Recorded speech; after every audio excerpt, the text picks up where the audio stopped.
Welcome to the Getting Started Guide for Station Playlist Creator and Studio.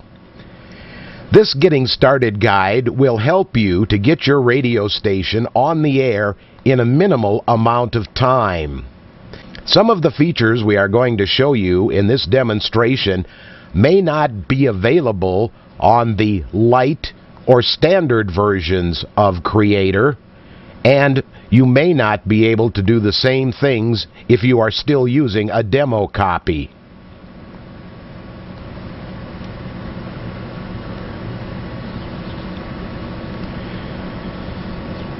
We have navigated to our K drive, which happens to be an external USB 2 hard drive. On the hard drive, we have created a folder for our radio station. We are going to create an AC, or an adult contemporary radio station. We've chosen to simply name our folder AC Station. All the items that we're going to be using for our radio station we have put in this folder. As you can see, we have decided to divide our music by decades. So we've added an AC 60s folder, an AC 70s, 80s, 90s, 2000s, currents. We are also going to be doing some voice tracking with our AC currents, as those might be newer songs that the audience is unfamiliar with. Of course, we have some promo sweepers, also some voice tracks that I have chosen to program at approximately 5 after the hour and 35 after each hour. Then, of course, we'll want to start the hour with an hour ID, and we have our general jingles that we're going to use on the radio station. Notice that I have named it Jingles General, not General Jingles. The reason for that is I may want to add other jingles at a future time, and I will name those Jingles _ whatever they might be. So it's very important to kind of consider in advance how you want to name all your folders. Now that we have all of our folders named, we're going to assume that you've divided up your songs and transferred them into the folders where they need to be.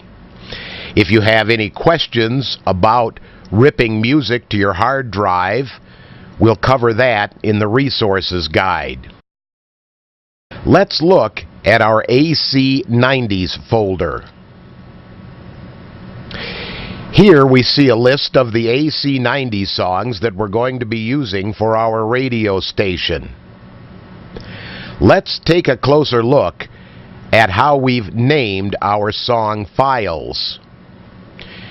Station playlist can be set up in a couple of different ways, but normally the best way to organize your song files is as we have done here, such as 38 special, then a space, then a dash, then a space, and then the song title. Again, we'll cover more on naming of song files when we get into ripping music to your hard drive in our resources guide. But we've gone through and we've done this with all the songs in our AC 90s library. You notice I personally prefer to use a database naming system where the artist's last name appears first in the case of Paula Abdul. Or if we find, let's say, somebody that has the in front of their name, such as, here's a great example of that, Beach Boys, the, rather than The Beach Boys. This also makes searching much easier, which we're going to be showing you later on in studio. So another thing you need to consider is, here we have some Beach Boys in our AC 90s folder. We probably have some Beach Boys in our AC 60s folders. We must make sure that we've named the song files consistently. So if it's Beach Boys, the in this folder, it will need to be Beach Boys, the in our 60s folder. For our purpose in this demonstration, we are only going to be using the file names. We are not going to be using the internal tags. We'll show you more about tagging once again in our resources guide. Now that we have our folders and song files organized, we're going to start to work with Station Playlist Creator. The first place we'd like to go is to the Options tab. Click on Options. As I mentioned a few minutes ago, we have decided to use the file names rather than the internal tags for the artist and title. Therefore, I will want to go down and uncheck the Use File Tags for artist and title. You'll also notice that I said there were a couple of different ways that Creator could read the file names, either by having the artist first or the title first. And then, of course, it's always space dash space, and that is shown here. Now, for the time being, I am also going to choose not to store the data in file tags. We're going to talk more about that in just a little bit, and I will explain the reason why. At this point, anyway, I've chosen not to store the data in the file tags. I do want to scan my folders at startup. That way, if I've made any changes or moved songs from one folder to another, Creator will detect that. And most of the other stuff under this portion you don't need to worry about at this time. Now let's move across the screen, and you'll note that at this time the only change I've made on this portion of the screen is to direct Creator to the location of my favorite audio editing program. As I will talk about in the resources guide, I prefer to use Adobe Audition 1.5. Therefore, when I'm recording my voice tracks, Creator will open Adobe Audition 1.5, and that is where I will actually record the voice tracks. And of course, you use this button here to navigate to the proper folder and find your audio editor. And it will be named something like Audition EXE, etc. Something EXE, probably. Now that we have finished setting up our advanced options, let's go up and click on Save All. I would encourage you to do this on a regular basis. You never know. The power could go out, your computer could go down, and you'd lose all the work that you've just completed. We are done setting up our advanced options in Creator, so now let's begin to add our music categories. We now have navigated from the Options tab, where we were, to the Categories tab. From now on, as we begin to work with Station Playlist Creator, we're going to work from left to right, adding our music categories, our spot groups, then we will create a rotation, and then a schedule. Let's begin to add our music categories. We go up, of course, after selecting the Categories tab, and click on New. Next, you'll want to navigate to one of your music folders. Here, as we said, our music is stored on our K drive inside our AC Stations folder. Now we have all the elements that we're going to add to Creator. Let's start by adding our AC 60s. Simply highlight that folder and click on OK. You'll want to name your category, and for our purposes, we are going to name it exactly the same as the folder, AC 60s. I have also selected Automatic Reshuffle. This means that once Station Playlist Creator has scheduled all the songs in our AC60s folder, it will reshuffle them so that there's less chance of them coming up in the same order the next time they play. You can also add some notes about your format if you choose to.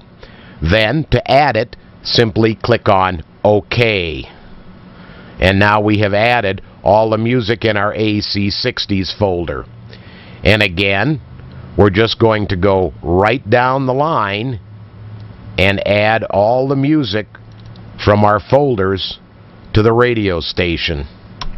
AC70s. I tend to like to use underscores. You sure don't have to, but I have always kind of done things that way, so I tend to like to do things that way. One thing you should pay attention to is if you use an underscore in one spot, you'll want to use it consistently down the line so that everything sorts properly. Again, let's add our next folder of music, our AC80s, and name it.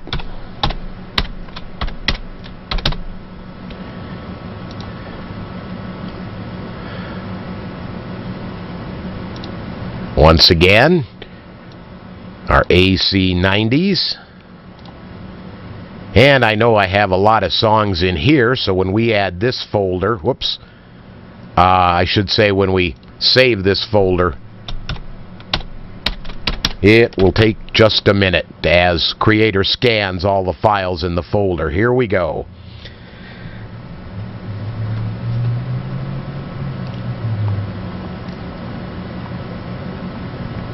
Okay, there we have 975 song files in there, so that took just a minute.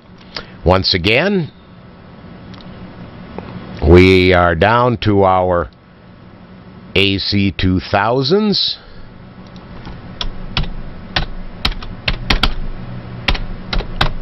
Make sure I got enough zeros in there. Again, click on OK. Not too many of those. And I think we have one more music folder to add, and that is our AC Currents.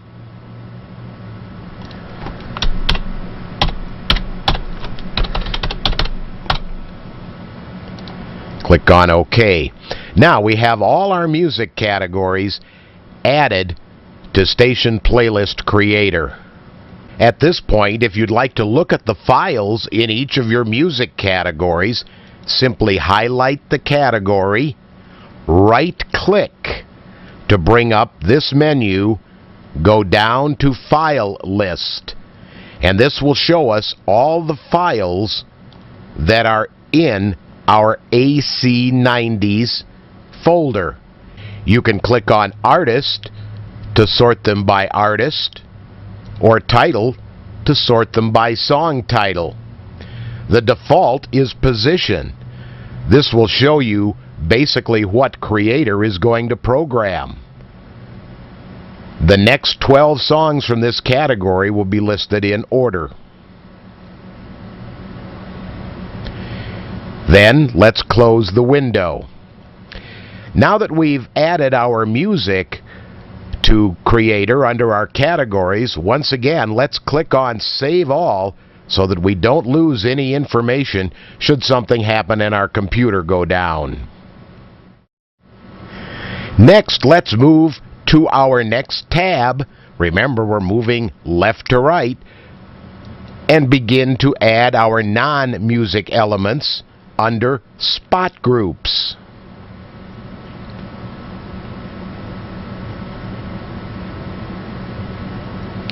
Once again, as we did with categories, we click on New. We'll navigate once again to our K drive, our AC radio station. And let's start by adding our hour IDs. Kind of working from the top of the hour here. And we're going to name this simply our IDs. And once again, since I was using underscores previously, I should probably continue to use that format here as well. And then OK. And we have our IDs added. Next.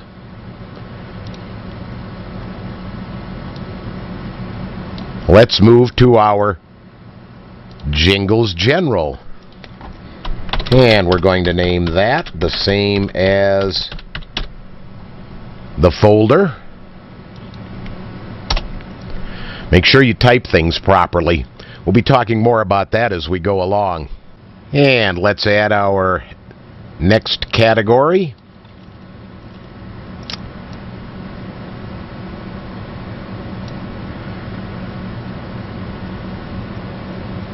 Let's do our AC sweepers.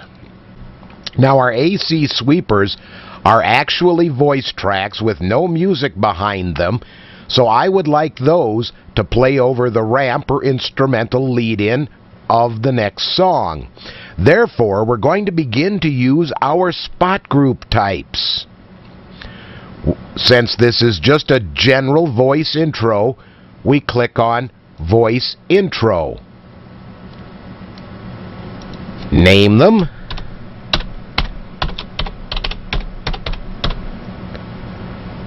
And click on OK once again.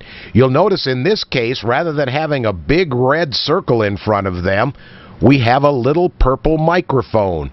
That means that it's a voice track, and it will play either after or over the instrumental lead-in of a song.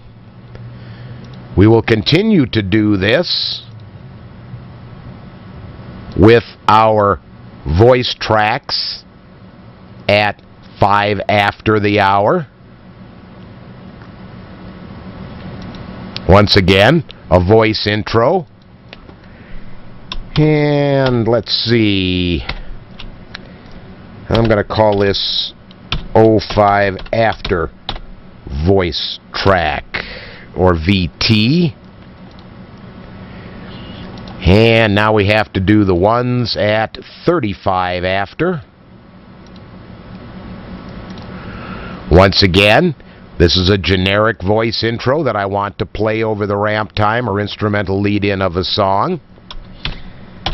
And we'll name this pretty much like we named the last folder, except we'll change the 05 to 35 after VT.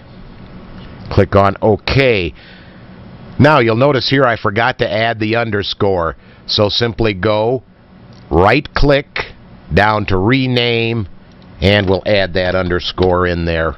Showing you how to fix some errors at the same time here. A little bonus for you. And last but not least,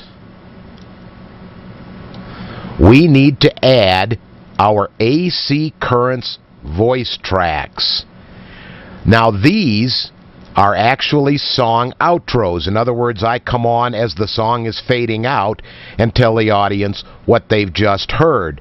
Therefore, rather than selecting a general voice intro, I'll want to select a song outro. If I was introducing the song instead, I would select song intro. But as I said, these voice tracks occur as the song is fading out, so we click song outro. And I'm just going to name these AC Currents and my pet abbreviation of VT for voice tracks. And as you can see, we have little microphones in front of all our voice track files, and our regular things like our IDs and general jingles have the big red dot or balloon, whatever you'd want to call it.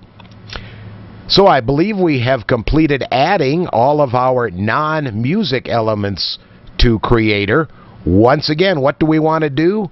We want to go back up and save all, so that we don't lose any of the work we've just completed.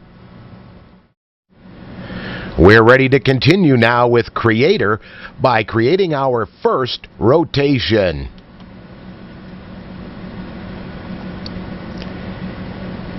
There will always be one rotation in Creator known as the default. In my case, I have just chosen to add an hour ID and save it as a default rotation. It may be nothing that you'd use on a regular basis.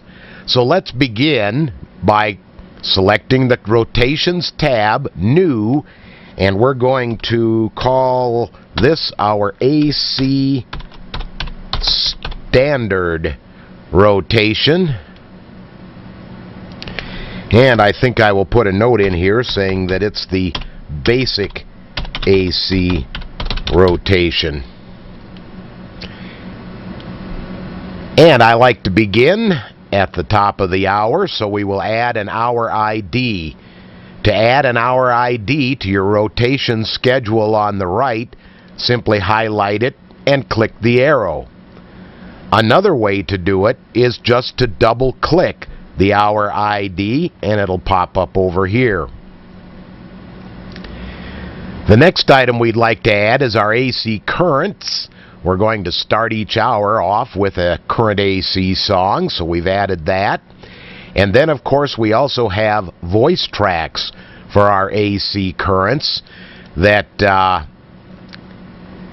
post-announce them, so we'll add that in here. So we'll play a song, and then we'll tell the audience what we just played. After that, I'm going to go to an AC 90s. Now you'll notice some times popping up here. 15 seconds, 3:55, 4 minutes. These times are the average time of the song in a particular category. So if we subtract this 15 seconds from 3:55, we can pretty well assume that the average length of a song in our AC Currents directory or song folder is 3 minutes and 40 seconds. Creator takes all the songs, adds the times together, and divides by the number of songs, thus coming up with an average length of the songs in that category. And that's how Creator computes the approximate time that they're going to play during the hour. Next, I am just going to go through and I'm going to add all of my music elements, and then I'll come back and begin to fill in some of the other things like jingles and sweepers and everything later on. And I'm basically going to start with a very simple rotation here. We're just going to alternate. As we mentioned, we have a lot of AC 90s, so every other song is going to be an AC 90, and then we'll just rotate like the 80s, back to the 90s, the 70s,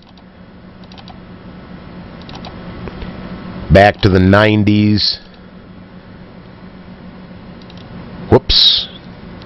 Want to delete that one. That should have been a 60s, 90s, 80s, 90s, 70s, 90s, 60s, 90s, 80s,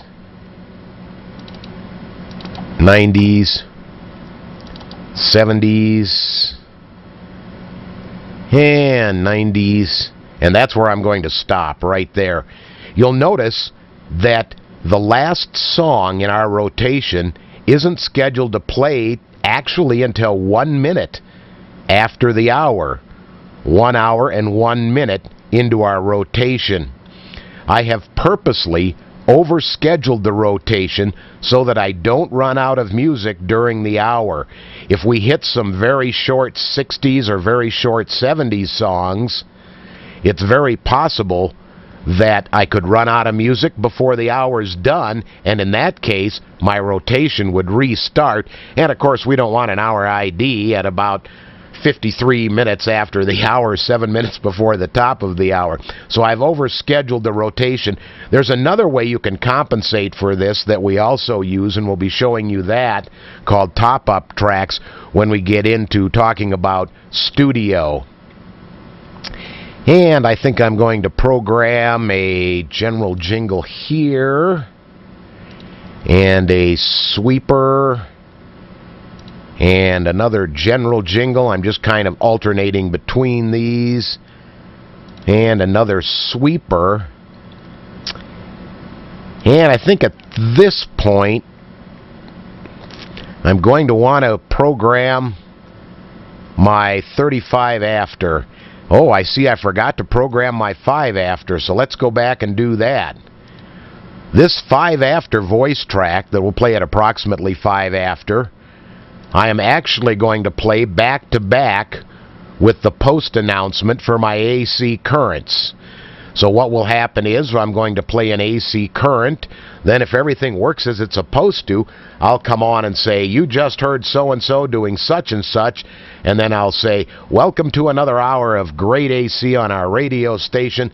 Let's continue with the music. So this will actually sound like one voice break on the air, but it'll actually be comprised of 2 files. And okay, so we have... And our 35 after voice track will, on the average, play at about 37. I could have moved it up, but I don't want 2 voice tracks with only 1 song space between them. And let's go back to another Jingles General, another AC Sweeper, and one more Jingle General. Well, let's see. I'm debating about taking this jingle out because it may play too close to the end of the hour, and it could play back-to-back with an hour ID. So I think I'm going to delete that. Simply hit the delete key. And then if we do hit some shorter songs, we'll have 4 in a row at the end of the hour, which is not a bad thing for a radio station to do. Have a lot of music in a row. Okay, and we have created our first rotation, and we'll be testing that to see how it sounds very shortly here. Then we click on OK to close this window. And you know the old drill, we've been through this so many times by now. We hit Save All to save the work we've completed so that if something happens, we don't lose anything. And now we're ready to create our first schedule. We've clicked on the Schedules tab, and once again we go back up and click on New. And let's see, we're going to name this our Basic Daily AC Schedule. Kind of got carried away with that. And we want this schedule to run all the time. So we're going to click on every single day of the week in here. Monday, Tuesday, Wednesday, Thursday, Friday, Saturday, and Sundays is when this will play. And for our schedule, we would like to use our AC standard rotation. And as you can see, you can set up a different rotation for each hour of the day, and we've created a single 1-hour rotation that we want to repeat hour after hour. Since we're going to be repeating this for the whole day, I can simply click on the double arrows and it will fill in my AC standard rotation for each hour from the midnight hour at the top through the 11 p.m. hour up till midnight again, right here at the bottom of the schedule. And then, of course, for the next day, it will start over again. So creating your first schedule was extremely simple, wasn't it? We're all done, and so we click on OK, and then what do we click on? You're going to learn the Save All button, and you're not going to lose your work if it kills me. As I told you earlier, I'm going to show you how to protect related artists. What are related artists? Well, an example would be the Beatles. Plus, you may have songs by George Harrison, Paul McCartney, and Ringo Starr. So, how do you tell Creator not to schedule a Beatles song next to a Paul McCartney song? Because they'll sound pretty much alike. We'll show you how to do that using the Related Artists tab in Creator. We have selected the Related Artists tab. You'll notice I have already done some of this in advance. Here we have the Beatles. Basically, this tells Creator, do not program a Beatles song back-to-back with a Paul McCartney song, a Paul McCartney and Wings song, a George Harrison song, a John Lennon song, or a Ringo Starr song. Now let's go back to our directory. Here I see Peabo Bryson and Regina Belle. So I would want to protect this artist, which actually is two people, from a regular Peabo Bryson song. I tend to take the easy way around. Let me show you what I mean. Once again, we're on the Related Artists tabs. We click New. I tend to like to just go back and do a copy of the material I want. That's the secondary artist. The primary artist is Peabo Bryson. This means that a Peabo Bryson and Regina Belle song will not play too closely to a Peabo Bryson only song. We'll show you how to space your song titles and artist separation a little bit later on. We add that, and now that's in the list. Let's go back and look through our music directory again. Here we have a Richard Carpenter and Dusty Springfield. We sure don't want him to play back-to-back with the Carpenters, do we? So, once again, I'm going to highlight the data I want to copy over. Copy. Go to Creator, New. Paste that in there, and I remember that I want to protect this. See what I mean about spelling errors? We talked about that earlier. You must make sure everything is spelled properly. Now, we've protected any Carpenter song from playing too close to Carpenter, Richard, and Dusty Springfield. And we add that to our list, and we have that. You notice we've done this with a number of things. Peter Cetera's done a lot of duets with Amy Grant. They may be listed either as I don't want Peter Cetera and Amy Grant to play next to Peter Cetera or a single Amy Grant song. Here's one for you. Crosby, Stills, Nash and Young. I don't want a song with that listed as the artist to play very close to a Crosby, Stills, Nash, a Graham Nash, a David Crosby and Graham Nash, or a Stephen Stills song. All those will be protected. Now, what is this protection I'm talking about? We need to go back to Options, select Run Options. First of all, let's, while we're here, set the point where we want to start generating our playlists from. We would select today's date. We want to start creating our playlist from midnight, which is 0000. We want to create a whole day's worth of hourly playlists. Now, let's move over to the right-hand portion of the screen, where we're going to begin to talk about artist and title protection. The first setting we have is the default song repeat interval. We will set this to the amount of time we want between having the same song played over again. In my case, I'm going to try to go 24 hours.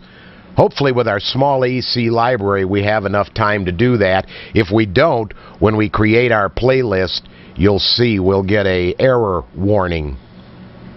So I don't want the same song to repeat for a 24-hour period.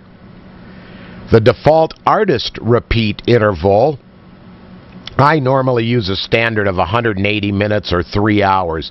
In other words, I don't want the Beatles to play within 3 hours of one another. I want 3 hours space between every Beatles song. The default title repeat interval. This addresses just the title of the song and would apply to where you might have two different artists that had the same song title. This especially is applicable at Christmas time, where you've got 10 copies of Winter Wonderland, and each one of them's by a different artist. So you can set this so that Winter Wonderland would repeat at a minimum of once every 3 hours or 180 minutes. Actually, when I get to Christmas time, I'm probably going to increase that, because I don't want to hear Winter Wonderland every 3 hours. Now, what's this next day song repeat protection? This is an interesting feature that I really love. This setting tells Creator that if it played a certain song at 12 noon one day, how soon it can play the same song the next day. For this, I normally use, once again, 180 minutes.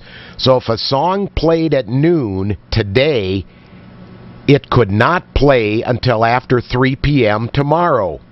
Why would you even want to set this? Sometimes, when you have music categories that rotate on a daily basis, the songs will play at the same time each day. Every day at noon, or in the noon hour, maybe a Beatles song would come up, Help, let's say. This would prevent Beatles' Help from playing in the noon hour from one day to the next. It would have to put a 3-hour space so that it would play 3 hours later the next day. Kind of a nifty tool to help keep your music rotating and help it to sound fresh on the air. So now we have set all of our, notice it says default, song repeat intervals. Let me go back and show you one other thing while we're talking about title and artist protection. We go back to our Categories tab. You'll remember I told you that we have our AC currents that we're rotating. We only have 21 songs in our AC currents folder. Therefore, we may possibly want to change the rotation values for this one folder or song category. We right-click. Actually, you just double-click it. Now, down here, we can specify a different song repeat interval or artist repeat interval from the default. So you might remember in the default, we had the artist repeat interval set to 180 minutes. Since we have very few songs in our AC currents, we might want to change this to 90 minutes. We're not going to do that at this time, but if we get an error when we're scheduling our currents, we may have to decrease that from the default. I just wanted to show you that you can override the defaults by, as we said, double-clicking on any of your music categories.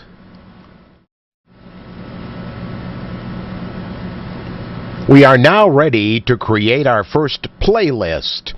We have already gone in and set the date we want to start creating our playlist to today's date, the midnight hour, hourly playlists for a full day. To create your playlist, merely click on the Create icon. Okay, I see we have a warning here. Selection error on AC currents. Okay. Song repeat protection interval may be too high. I'm kind of glad I got this warning so I can show you how to solve the problem. Do you wish to ignore this? I do not wish to ignore that, so I will click on Cancel. Now we are going to go back to our categories. Remember, we were just in here a few minutes ago. We double-click on it, and we're going to specify a song repeat interval of 6 hours for our currents. And that will override the default of 24 hours. Now, hopefully we'll have better success at creating our schedule this time. Ah, yes. Moving right along.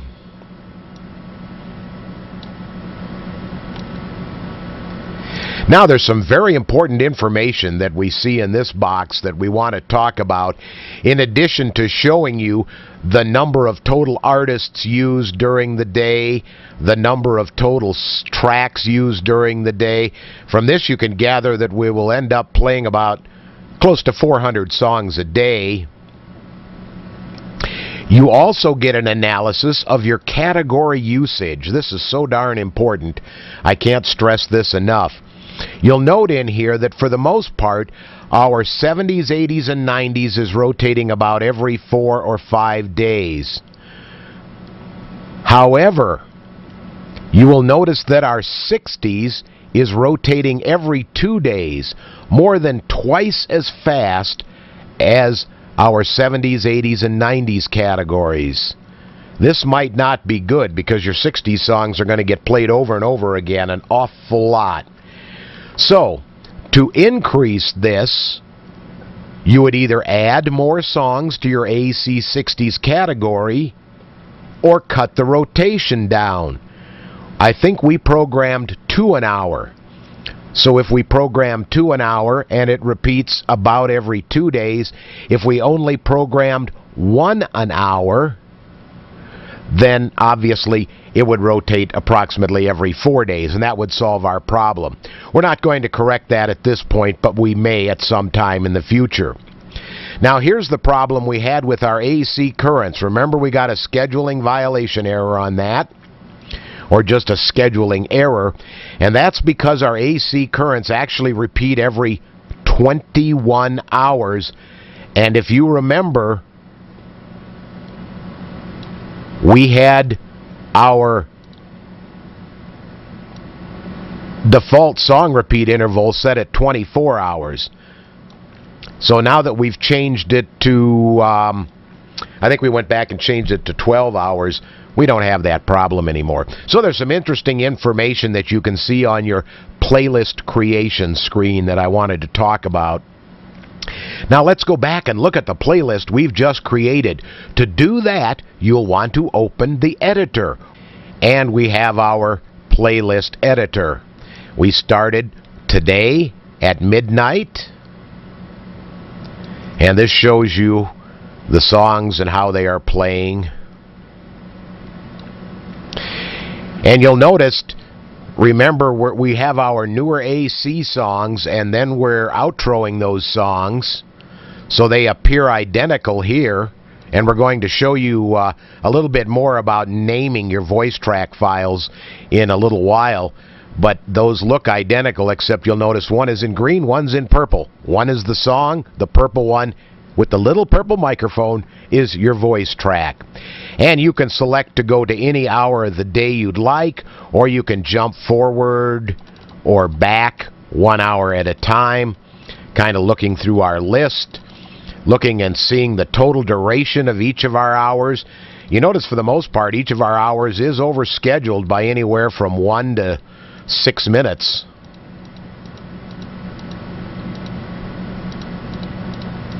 So it looks like we have enough music to fill all of our hours. And if you make any changes to your playlist, you'll want to hit the Save button. We're going to do that. We didn't make any changes, but we're going to do it anyway. I know, I love to hit that Save button, don't I? And once again, what are we going to do back here? I'm not going to tell you. If you don't know by now, you need to go back and start over from the beginning of this video. Everything we've shown you up to this point will allow you to get your radio station or station playlist creator in studio playing music as fast as possible. Now, we need to go back and show you a few other things that you may want to do as you become more familiar with the program and you have a little more time. The first thing we'd like to start with is the track tool. We talked about intro times and ramp times. Now there are two ways that that time can be stored. Let's go back to options. Let's go back to advanced options. Do you remember I said we would be talking about this later? Store data in file tags. These file tags aren't your normal MP3 file tags. These are special station playlist tags that are also added to each and every one of your song files. Remember I said, for the time being, I have chosen not to store the data in the file tags. The reason I have done that is because I like to see my intro times in the file name. With this box checked, your intro or ramp time would be stored inside the station playlist tag file and would not show up in the song file name. Now, why do I even want it to show up in the song file name? The reason I like to see it in the file name is so that when I sit down to record my voice tracks, I can tell exactly how much time I have, exactly what the ramp or intro time is on a song, so I know how long I can talk. Let me show you how I record my voice tracks. You probably have a much better way of doing it yourself, but I can just kind of give you an illustration of how I do things. Basically, I have my audio editor on the screen, and then I also, below it, open up two folders. Here we have our AC station folder. Inside this folder, I'm going to create a new folder. And I'm going to call this AC 60s VT. There's my pet abbreviation again. You remember what that stands for? Voice tracks. Now I'm going to select that folder.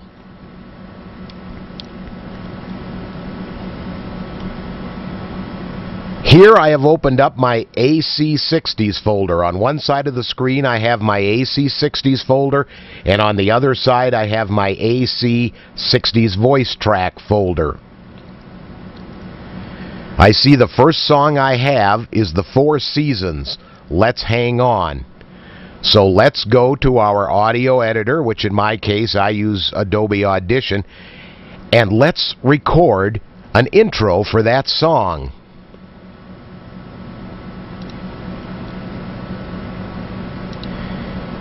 You're listening to Great AC on Variety FM AC. We're going to go back to the 60s now for some music from the Four Seasons. Here's Let's Hang On.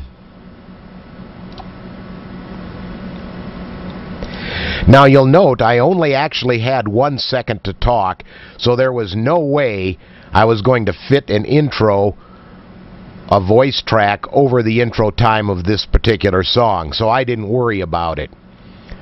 And next I go in here and I eliminate any dead space at the beginning and at the end of the song. And I also use some effects, but for our purposes today, what I do is I add a little compression to my voice so it sounds more like a big boy voice. So now let's save this. We've just recorded our intro for the Four Seasons Let's Hang On. Click on Save As. And let's look and see what we're going to save it as. I think I want to save this. Okay, 128 kilobytes. I guess that's good enough for my purposes. I also choose high quality. These settings may apply to the audio editor you use and they may not. Now we're going to navigate to the music drive, our AC station, and our AC60s voice tracks. I am going to name this voice track the same as the song without the little #1, which says it has a 1-second intro time. So I simply highlight the title and artist, hit copy, then move back to here, highlight the untitled, paste, and we have Four Seasons, the space dash space, Let's Hang On MP3, click on save. And now we have the voice track in our voice track folder. That's how Station Playlist Creator matches your voice tracks with the song. It looks for duplicate information in the artist and title fields. So if I have a voice track scheduled in front of this 60s category and it programs Let's Hang On, it will look to see if there's a voice track for Let's Hang On, and sure enough there is. You'll notice we have a number of Beach Boys songs in here. Rather than recording a voice intro for each and every one of these, since I'm in a hurry, I may just record a general artist intro. Let's do that next. We'll close the file we were working on. And we've got some fun ones for you now on Variety FM AC. Here's one from the Beach Boys. Once again, we'll cut off any dead space at the beginning and dead space at the end. And this time, when we save it, since it's just an artist intro and not a specific song intro, we just copy the artist name, go back and paste it in here. And now you can see we have a general intro for the Beach Boys. Of course, I have quite a number of Beach Boys songs, and I don't particularly want the same intro to play with every Beach Boys song, so I will go back in and record another one. We keep the music rolling, and we're going back to the 60s for some Beach Boys. Once again, cut off the dead space at the beginning and the end of my file. Click on Save, and you remember we had Beach Boys. This is just a general artist intro, so we'll paste that in there. However, this time we are going to put an @2 after it. That way, Station Playlist Creator sees that we have more than one artist intro for the Beach Boys. I tend to like to divide things by 3. So if I had 9 songs by the Beach Boys, for every 3 songs I would record a new voice track. So I would have 3 voice tracks that cover 9 songs. And that way the voice tracks don't repeat too long. Wait till you get to the Beatles. Boy, you'll be recording voice tracks and till the cows come home.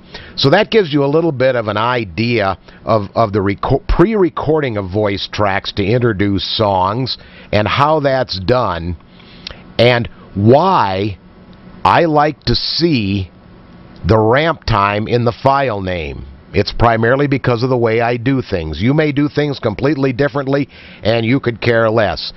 But like on the Beach Boys Fun, Fun, Fun with a 17-second talkover, I could go back and talk about a little Beach Boys history because I have enough time. Well, that was kind of the long way around, but basically that explains to you why I have temporarily decided not to store the data in the station playlist tags. Now, once I am done recording my voice tracks and I've done working with the track tool that we're going to be working with here in a minute, then I will go back and I will select this, and at that time I will store the data in the tags until the next time I go back to work with the track tool. So now let's finally get around to working with the track tool. The track tool is the utility that will put the ramp times in the file name or in the station playlist tag if you choose to do it that way. Let's open one of our folders And I can tell you off the top of my head that I know I have not gotten around to timing my AC90s. So here we have the AC90s folder, and let's just grab the first 3 songs in this folder and open those up in the track tool. Now there's 2 basic ways you can start the song. Of course, we have a big play button down here that we can push. Hopefully you can hear this in the background. Or the other way you can start a song is just go up here and double click it.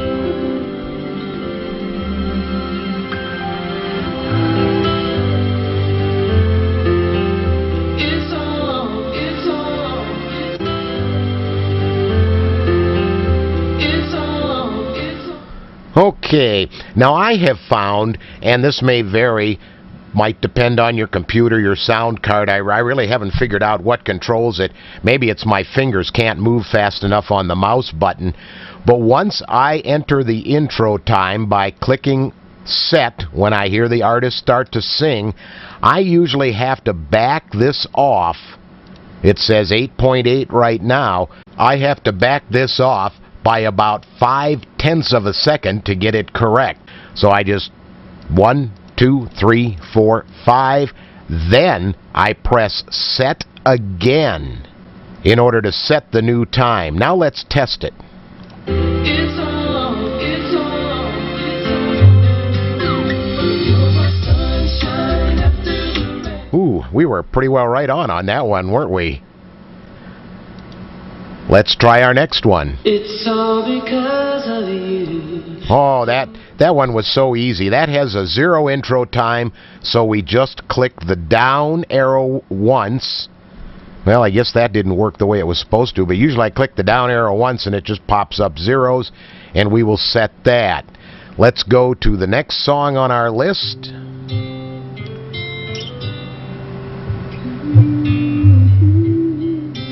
Now, if you get into some songs that have longer ramp or intro times, you may want to use the jump buttons. This will allow you to jump 5 seconds ahead at a time, or 5 seconds back at a time. And you can kind of hit the forward button until you start to hear them sing, and then go back 1 or 2 clicks, and you should be fairly close.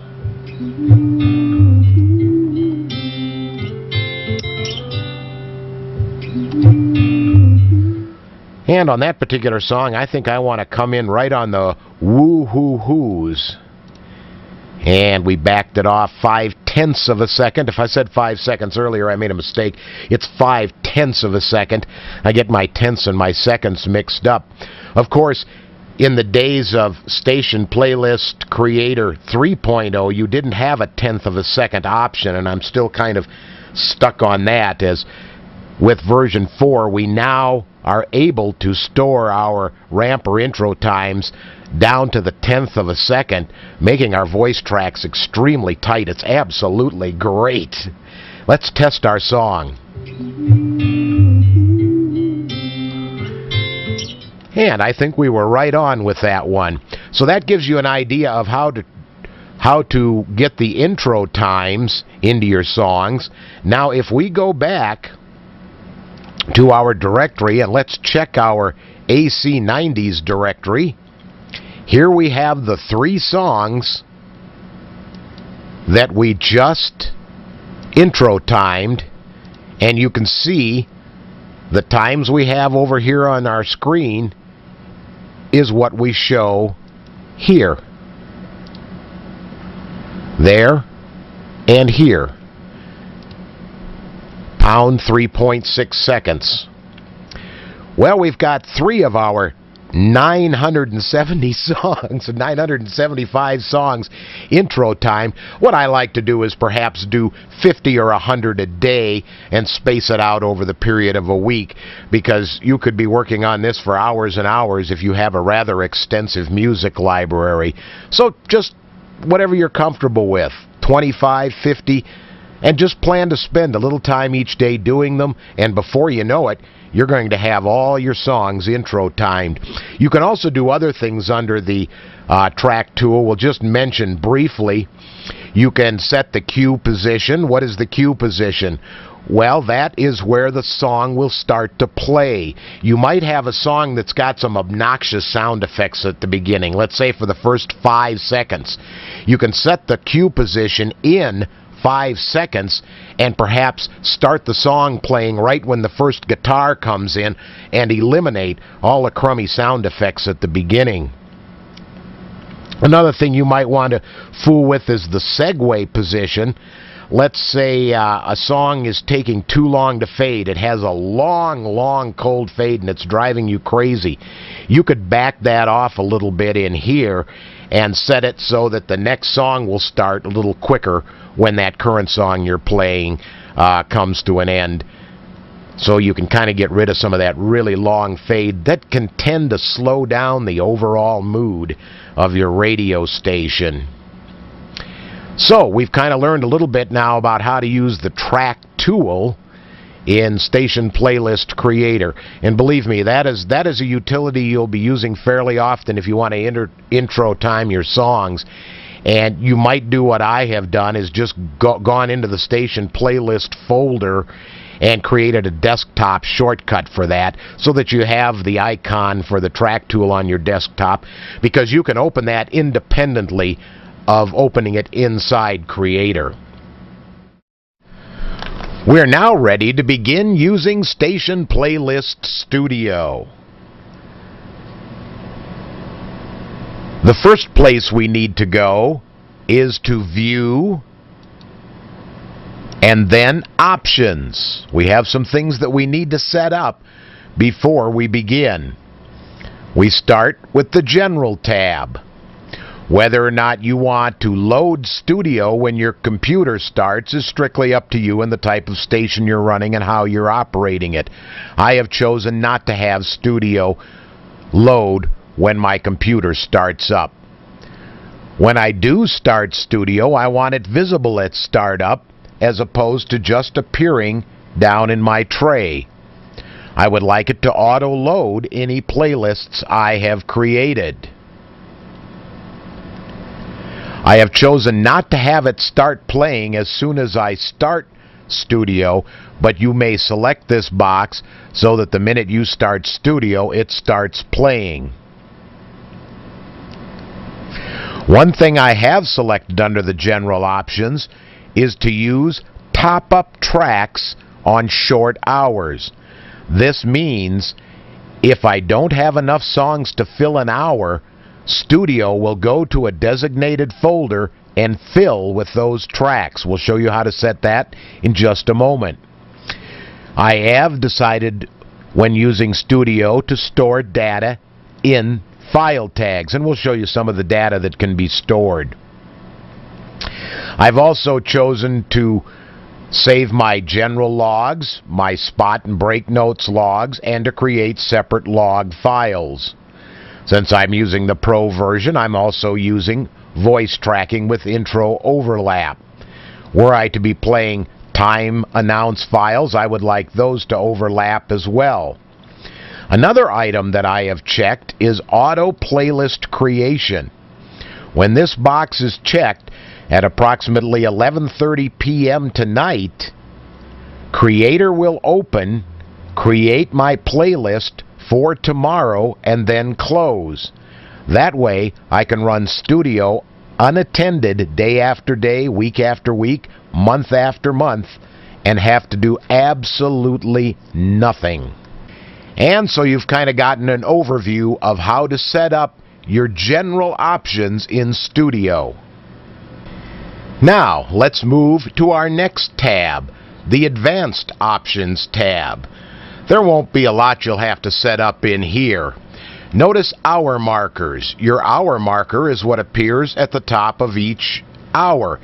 If you were a mobile DJ and doing things like wedding receptions or school dances, you would probably want to set your hour markers to ignore. However, for a radio station purpose, I set mine to schedule next, which means whatever file is playing, the next one won't play until the current file completes. If I select instant play, anything I have timed or I want to start at a particular time would start instantly, causing the currently playing item to fade out. So we're going to leave this on scheduled next. There shouldn't really be anything else you need to set up for the basic getting started under Studio on the Advanced tabs. Now let's go over and look at event times. Again, you probably won't have to adjust anything under this screen, with the possible exception of non-instant hour offset. I tend to like to have my hours start 90 seconds early. And what this tells Studio is that at 90 seconds before the top of the hour, make the next item that plays the first item in the next hour's playlist. And in a way you can compensate so that if your top of the hour IDs in your rotation are playing late, you would increase this number. If you notice on a consistent basis that your hour IDs are starting a little bit early, you would probably want to decrease that number. And like I say, the rest of this is nothing that you really need to worry about at this point. Let's go on to the next tab, our files and folders. The first three items in here should be filled in automatically for you. If you are doing time announcements, this is where you'd set your time announcement folders. We do not have time announcements recorded for our station, so we're leaving this blank. Search paths.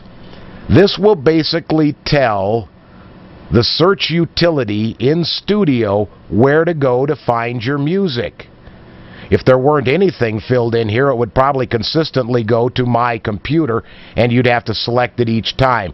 So we have basically selected our music drive and our AC station music library, and we're going to click on Recursive.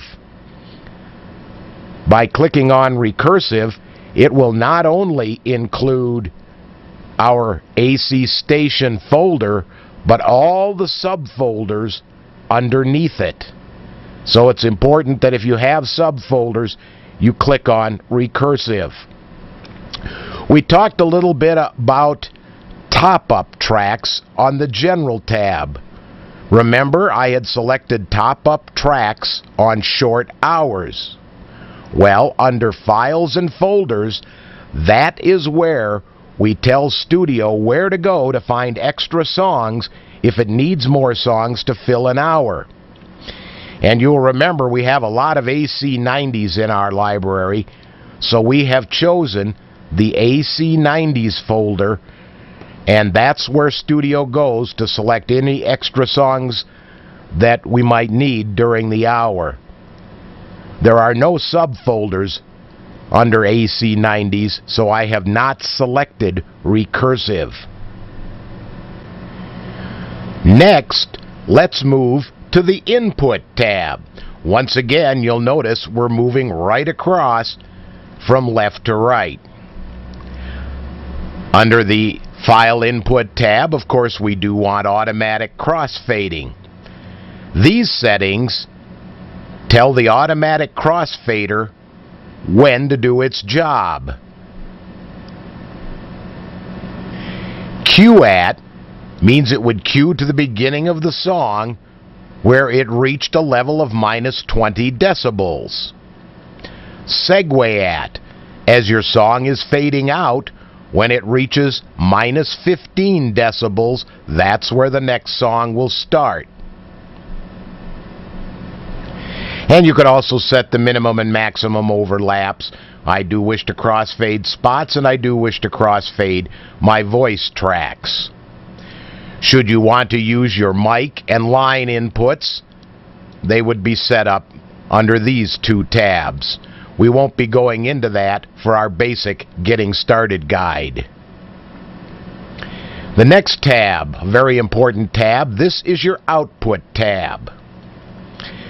Now, since I will be doing some things and using some plugins, I have chosen to use Mixer.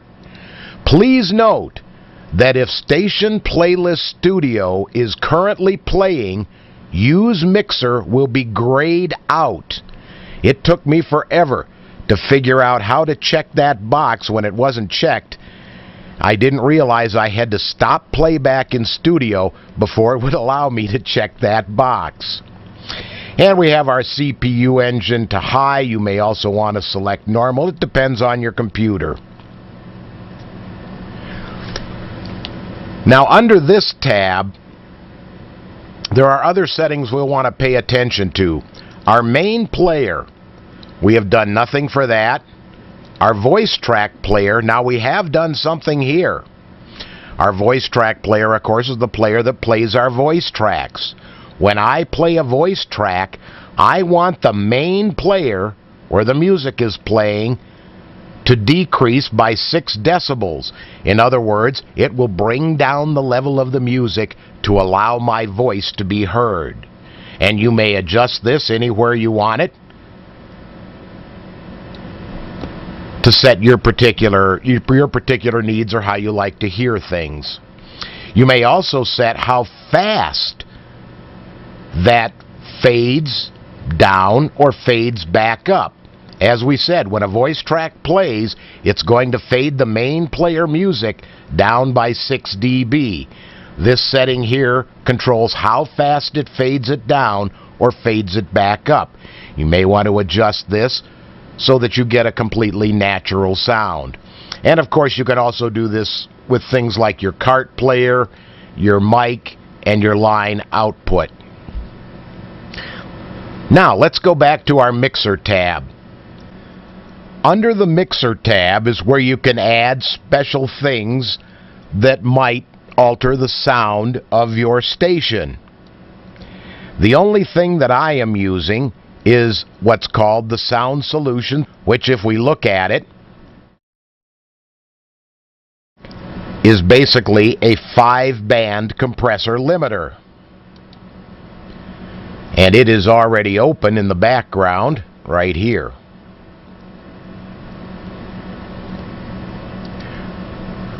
I will be telling you more in our resources section how you can obtain this compressor limiter absolutely free off the internet. So what is a compressor limiter? We probably should mention that if you're unfamiliar with broadcast terms.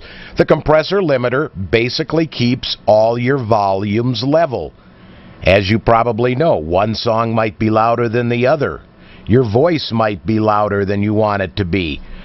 The compressor limiter will keep your volume levels consistent through your entire playback on your station or your stream.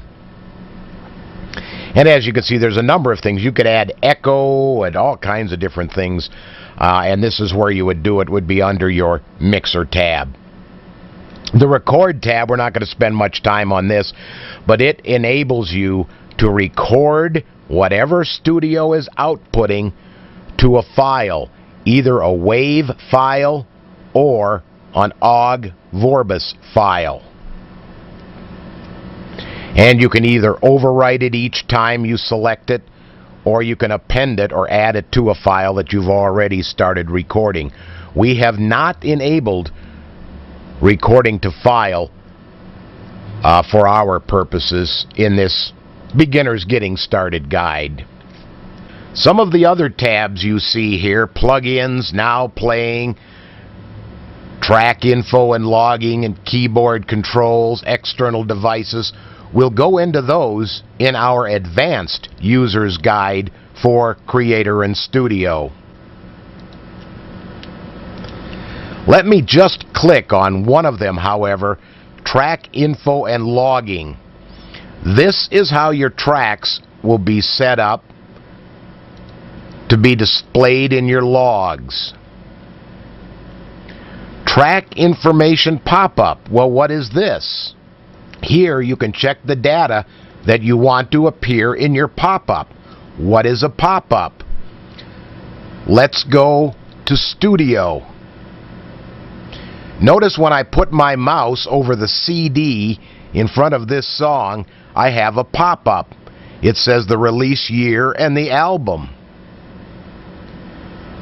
And you can go right down the line. Great way to be able to quickly check the year of a song if you're doing voice tracking.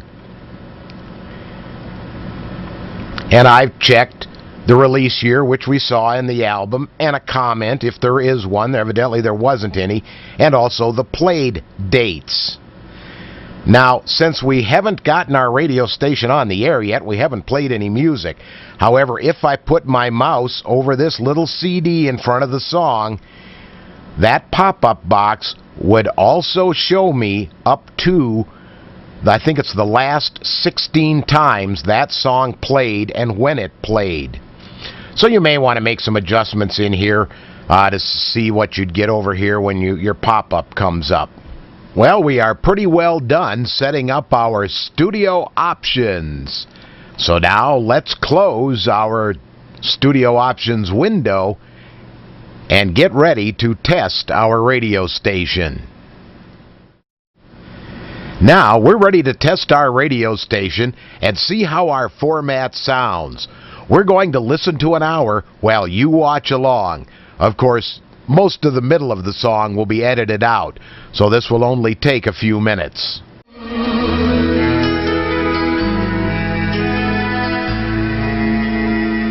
Adult classics, done only as we can do them. This is Variety FM AC.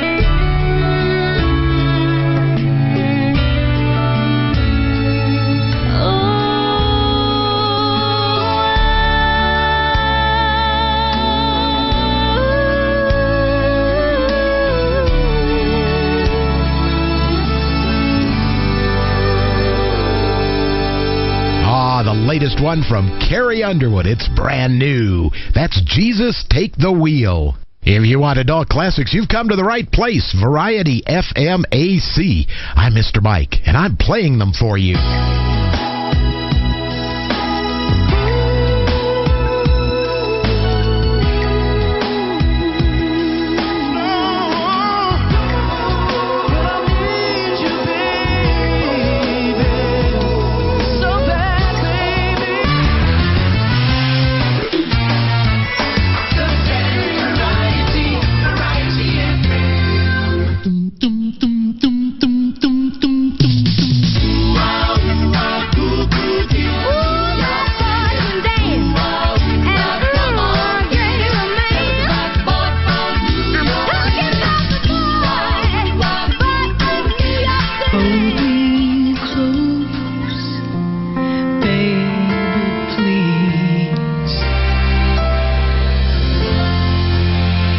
Adult classic favorites, now on Variety FM AC.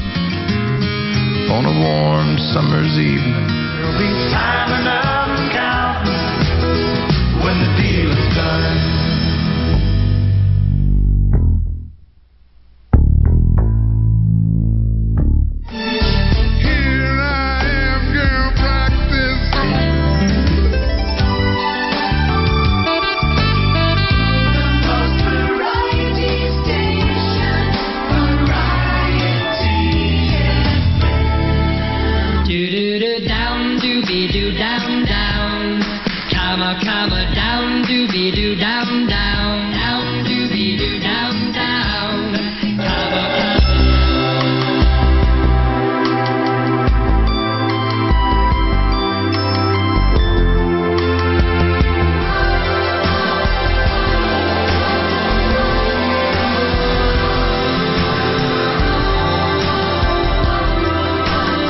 Variety FM AC, featuring your adult classic favorites. I think you'll remember this one.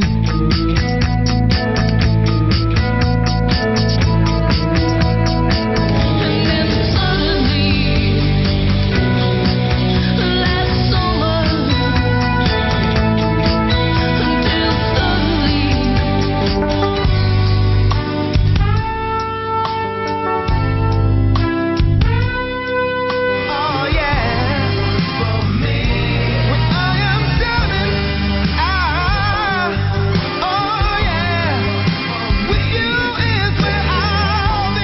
Mr. Mike, keeping you company here on Variety FM AC. Don't forget, if you'd like to hear something special, just email us at requests@variety-fm.com. I've wondered all my life if ever I see you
Programming your adult classic favorites. This is Variety FM AC.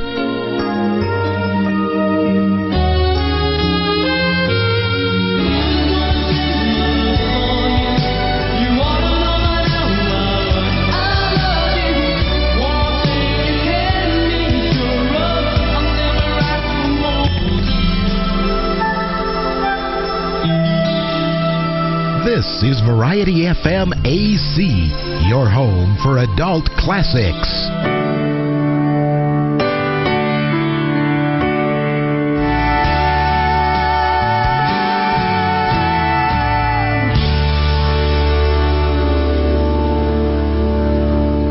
A little on the countryside of the current AC charts with Faith Hill and Like We Never Loved At All. You've got 4 decades of adult classics on Variety FM AC. I'm Mr. Mike. I'm in charge of the programming, and we keep it rolling.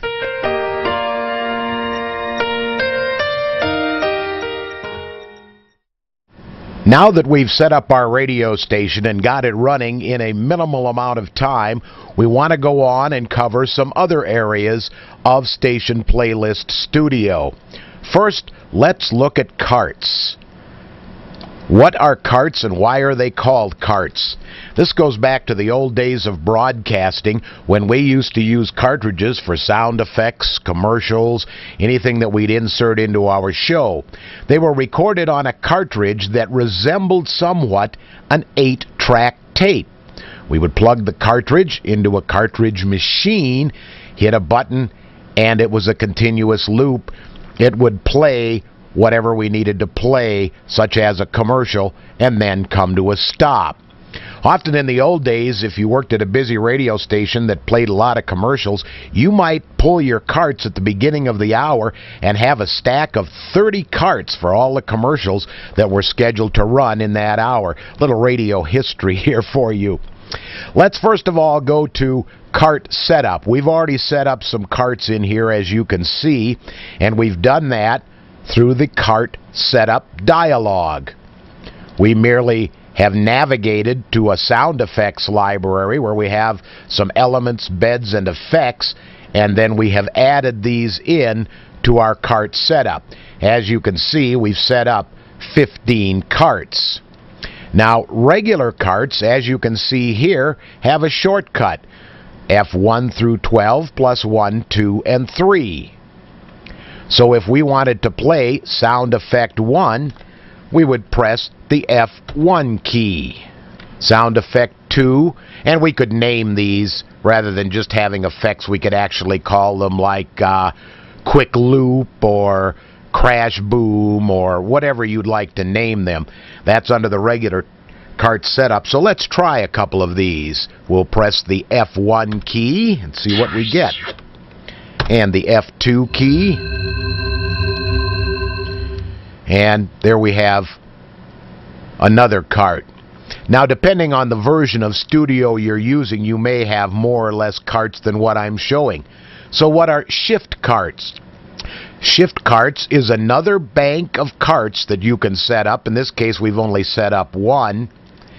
And the shift carts are a shift F1 or a shift F2. And the same down the line. Control carts are control F1 or control F2. Alt carts, again, would be Alt F1 or Alt F2. So you can see you have as many in this particular version of Studio, as many as 4 cart banks, each containing 24 cartridges. So you can have a lot of sound effects or whatever you want to insert in your show loaded in here, and just with the touch of a button, you can insert whatever you want into your program. So far, we've been playing music in Station Playlist Studio from a pre-created playlist in Creator. What if you want to manually program music in Studio? Let's show you how to do that. There are 2 easy ways to do it. First of all, you can just open your Explorer window, and here we have navigated to our AC station library, and we have all our music categories and spot groups here. Let's just click on the 90s, and let's say we wanted to add The Sign by Ace of Base. Simply click on it and drag it in, and it's ready to play. Once again, let's find another song. We're going to play 2 90s in a row here. Oh, here's a good old Mary J. Blige song. Let's program her as well. And go down the line here. Here's a Mariah Carey. Well, I don't want 2 females in a row. Actually, we have a lot of females in a row here. That's not good. So let's add a... we need a male here. Well, here's Joe Cocker. And once we get this in here, we can put him anywhere we want. So now we've got a female, a male, and then back to a female again. So that's one way that you can add songs to Station Playlist Studio manually. The other way, and this is absolutely great, you're going to love this, we go to View, Insert Tracks. This brings up our Insert Tracks dialog box, and we have preloaded our AC library in here, and we have 1,879 tracks in 19 different folders. This includes everything. A general track includes voice tracks, spot groups, everything that you'd want to add. Let's, if you remember when we worked on our options under Files and Folders, we stipulated AC Station as the search path for our music. And that's basically what we see here, is everything in that AC Station folder. And remember, we clicked on recursive, so all the subfolders as well. And let's say I wanted to look for a particular artist. Let's say Stuart Rod. I'm in the mood for some Rod Stewart. Click the search button, and here we have a list of all the Rod Stewart songs in our library. I clicked on title. Notice how I did that, and sorted them alphabetically. If I needed a song of a particular length, I could, let's say I only had 3.5 minutes left before the end of the hour, I would probably want to play this song as opposed to this almost 5-minute song. Also, if I was looking for tracks that had a specific intro time, I might click on the intro and get a listing of my intro times. If I had a lot to say, once again, I'd probably want to choose this one with a 17-second intro, because I have a lot to say and I need 17 seconds to get it in, or by year. You can look at them by year. Whatever you click on, it will sort them alphabetically. So let's see here. Rhythm of My Heart. Great song. So I select that, go down here, and click Insert. Now when we close the dialog box, we've got our Rod Stewart song. Let's try that again. Well, now I'm in the mood for some Beatles. Let's go back a few years. Beatles, type it in the artist box, hit search, and here I have a list of all the Beatles songs. Here Comes the Sun. Ooh, I'm in the mood for some sunshine music today, so let's insert that. Close. And we have the Beatles' Here Comes the Sun on our list of songs to program. So that's how you program music manually in Station Playlist Studio, either by dropping and dragging it into Studio or by using the Insert Tracks dialog. And if you filled in the information in the Station Playlist tag, you can search for songs by genre, mood, year. Let's say I wanted to play a song from 1970 to 1970. And I only have two songs. Oh, two Beatles songs. Let's take Beatles out. Search again. And here's a list of all the songs I have in my library from 1970. And I could select one of those and add it. Really some great search features in here. You can also put ratings in the Station Playlist tag. Let's say all your favorite songs, you'd give them a 10. So you could search for all the 10 songs. Comments. You know, we use the comment field. Genre, energy, tempo. By duration. Remember we talked about, hey, we're coming up at the end of the hour. I need a 3-minute song to finish out my hour. Well, I would enter that right in here.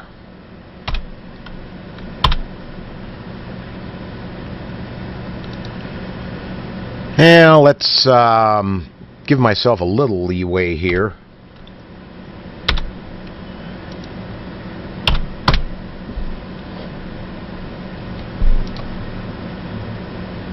And it brings up all the songs between 3 minutes and 3 minutes and 30 seconds. And like I say, if I had exactly 3 minutes to go, I might want to pick this one. Here's a 3-minute song from Chicago, Make Me Smile. And that will take me right up to the end of the hour, so I know I'm in good shape. So some of the fun things you can do here with the Insert Tracks dialog box. Next, let's spend a few minutes talking about track properties.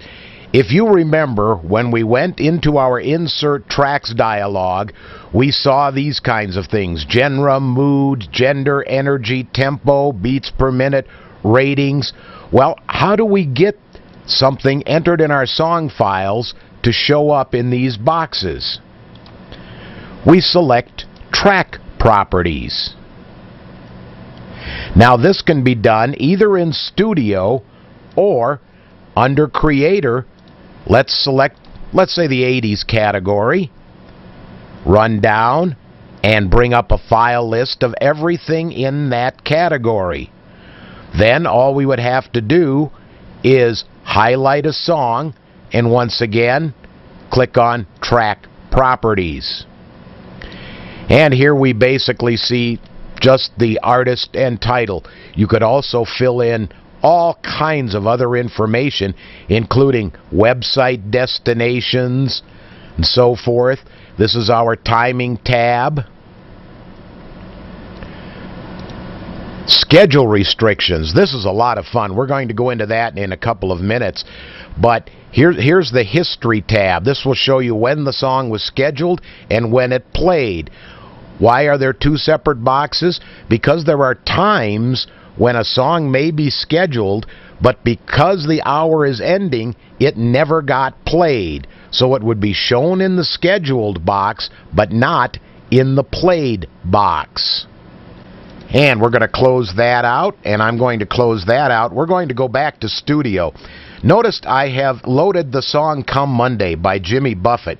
Once again, we're going to go back to track properties, and I've selected schedule restrictions. What I can do is I can tell Creator to only program this song during certain times of day.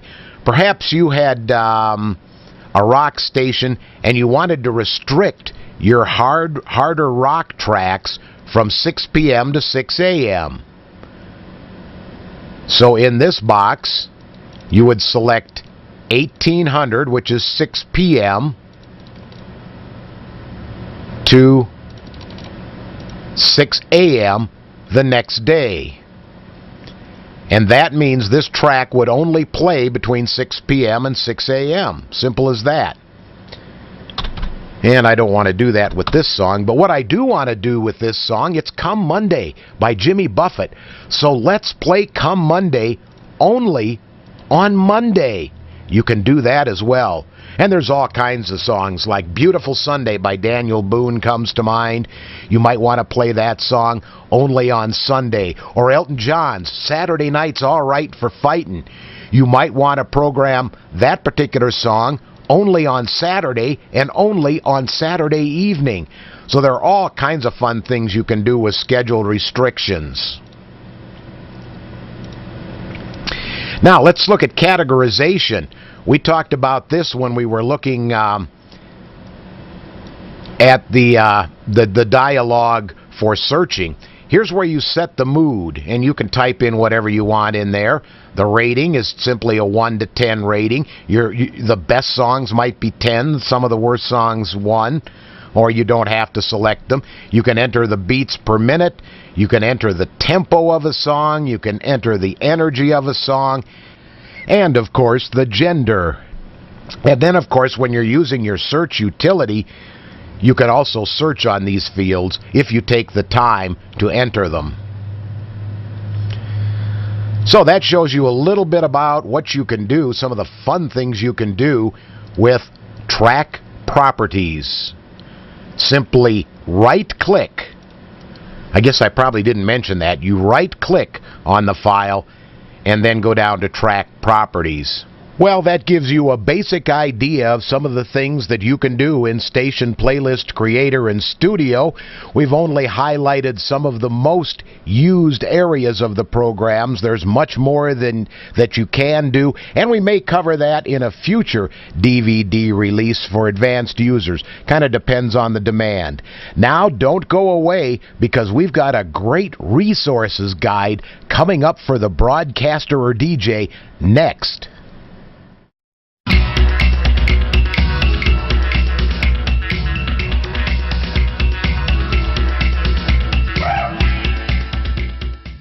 Welcome to our resources guide for broadcasters.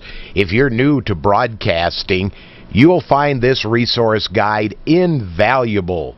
We're going to be providing you with all kinds of information on some programs you might want to use or some other resources on the internet where you can get more information about broadcasting or even exchange things like voice tracks and liners with other DJs around the country. We're going to begin by starting with audio rippers. Well, what's this ripping stuff? Ripping is a process of taking music from your CDs and copying them onto a hard drive. There are numerous free programs available for audio ripping. I tend to lean towards a program called Audio Grabber. We provide you with the internet address of everything we're going to show you down on the lower portion of your screen. let's show you a little bit about ripping your music to your hard drive. We've opened up Audio Grabber. And like we have done with our station playlist programs, the first thing we're going to do is to go to Settings. First, where do we want to store the music that we're going to rip from CDs onto our hard drive? In this case, I have simply chosen a New Music folder. I have also chosen to add a subdirectory to the New Music folder as the album. So in other words, we're going to rip the album Journey's Greatest Hits. So we'll have a subdirectory that says Journey's Greatest Hits. Now I have also chosen some advanced file naming. File names will be created from 1 and %4. Where did I get these figures? Click on the Info tab. Look down here. %1 is the artist's name. %4 is the track name. And you'll notice we have a space dash space, which is the format that Station Playlist uses to read file names. Next, silence. I don't want any silence at the beginning of my song file. I want the song to start right away. However, I have chosen to keep a ½ of silence at the end. This is basically all you'll need to set up in this portion. Down here you will see that your CD drive, or in our case our DVD drive, has been detected, and we're going to rip, in my case, no more than at 8 times. The reason I don't allow it to do it as fast as it possibly can is that I find I get better rips or better copies of the music when I do not rip faster than 8 times. Your experience may be different. We can now close this window. Next is a tab called Norm. Well, what's this? Norm is normalize. This is how loud your song file will be. You may wish to do this differently than I do. You may not want to normalize your song files. However, I do to keep a slightly more consistent volume level. What does normalize do? Well, in this case, you can see I've set normalize to 98%. This will take the loudest portion of the song and not allow it to go over 98% maximum volume.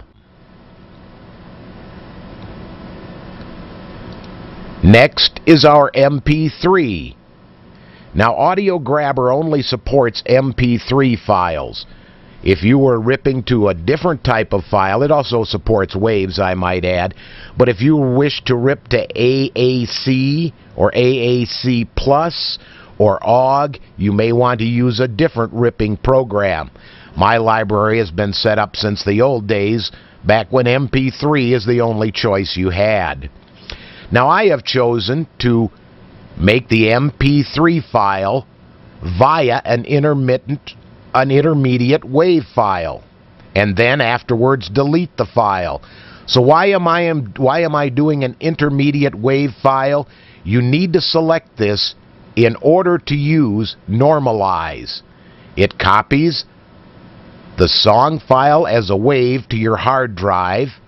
It then normalizes, as you will see, the volume of the song file, and then it converts it to an MP3 file.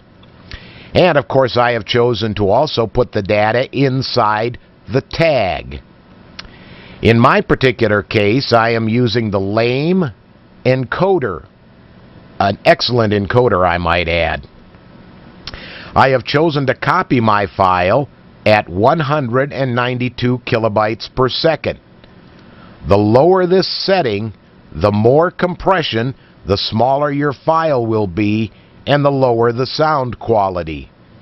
If you want optimum sound quality for your files and you have unlimited hard drive space, I would suggest going to the highest setting of 320 kilobytes per second. With anything 192 kilobytes per second or below, I choose to use joint stereo. Above 192 kilobytes per second, I would recommend you just use standard stereo. I also wish my files to be of high quality, so I've set the encoder quality to high. And we are done with this window, so we will click OK. As you can see, we've loaded a disc into our CD or DVD player on our computer. We end up with this. Well, this provides us with absolutely no information. So the next place we would want to go is FreeDB. What is FreeDB? That is an online internet database service that matches the code on your disk with files on their server and allows you to retrieve the information about the disk in your CD or DVD player on your computer. So let's click this. We are logging into FreeDB, and here we have Journey's Greatest Hits, Rock, the year the disc came out, and all the songs on this disc. Now when we get done ripping our files, what you will see, remember we went back to our settings, naming, and we put in artist and song title. What we'll end up when we're done ripping our files is Journey, space dash space, Only the Young, and right down the line.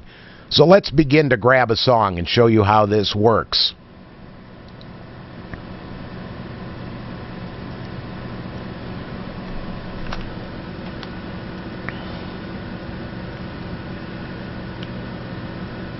Audio Grabber is now copying the song to our hard drive as a WAV file.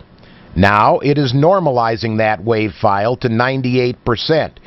You can confirm that in this box as it begins to take your WAV file and convert it to an MP3 192 kilobyte joint stereo high quality LAME file. There you can see we did hit just 98%.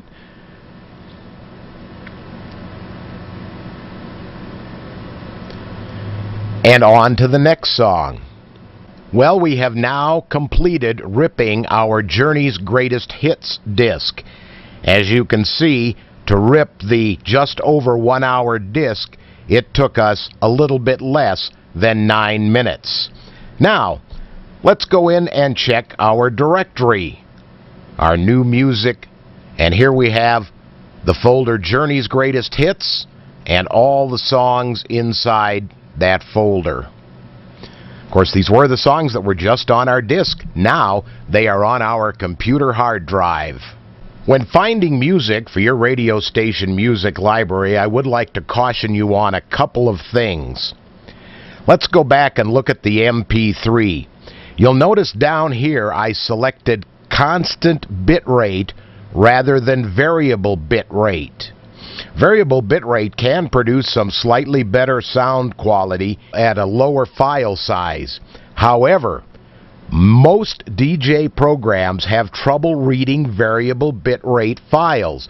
The reason for that is because if the bitrate is constantly changing, the broadcasting or DJ program cannot accurately compute the time of the file.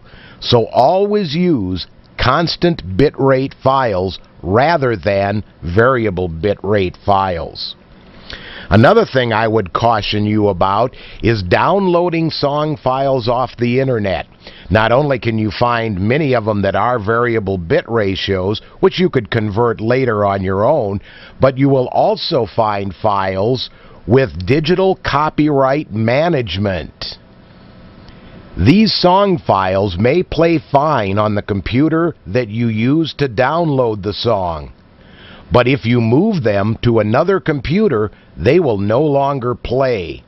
So be very cautious when you buy songs on the internet that they don't include the digital rights management, I think it's called DRM, in the song file, or you could have problems if you're not playing them back on the same computer that you downloaded them on.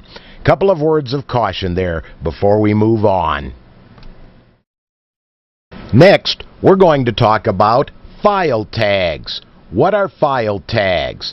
Tags is basically data space set aside inside a song file to store data. What type of data? Well, the artist, the title of the song, and as we will show you, many other types of data.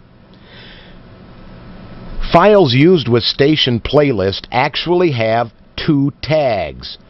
There is your standard internal tag utilized by MP3 and OGG and some of those files, but then in addition to that, Station Playlist uses its own file tagging system that's attached to the end of your song file. This is where title and artist might be stored, your segue times, your intro times, all of that can be stored internally inside the song file in the Station Playlist tag. So if you choose to use the tags, the Station Playlist tags, you will actually have two tag files, the normal one and the Station Playlist tag file. There are numerous programs available that allow you to manage your MP3 internal tags, or your OGG internal tags, or your AAC Plus internal tags. We've shown some of these to you on the screen as we've been talking, complete with the web links. Now, once again, we are going to go to the program that I am most familiar with, a program that I have used for years. And while it is not a free program, I find it to be extremely handy when working on my song files. As you can see, we've loaded up our new music folder, The Journey's Greatest Hits. And by clicking on any song, I can see the internal tag file information. The title of the song, who does it, what the album was. It was track 6 of 15. The year that this particular disc came out, and also the genre, the category that we've placed it in. You will also note that there is also information about the MP3 file itself stored in here. It's basically an MPEG-1 layer 3, the kilohertz, 192 kilobytes per second. Remember that when we ripped it? Joint stereo, etc., plus the time as well. Let's briefly show you some of the other things by clicking on Advanced Info that you can store in an MP3 file tag. The original artist, the composer, the copyright, who encoded it, a link to a website, and of course, a comment. Now, I tend to like to have as much data available to me as possible, so when I am recording voice tracks, I have something to talk about. I will often use the comment field of the tag to enter in chart data. Here, we have the song, Any Way You Want It. By consulting one of my chart resource books, and we'll talk about these later on here in our resources guide, I see that Any Way You Want It went up to position number 23 in March of 80. So I will enter 380, number 23, and store this chart data in the comment field of the tag. And I will move right down my list of Journey songs and do this with each and every title. Ask the Lonely did not chart, so I use this abbreviation for a non-charted song.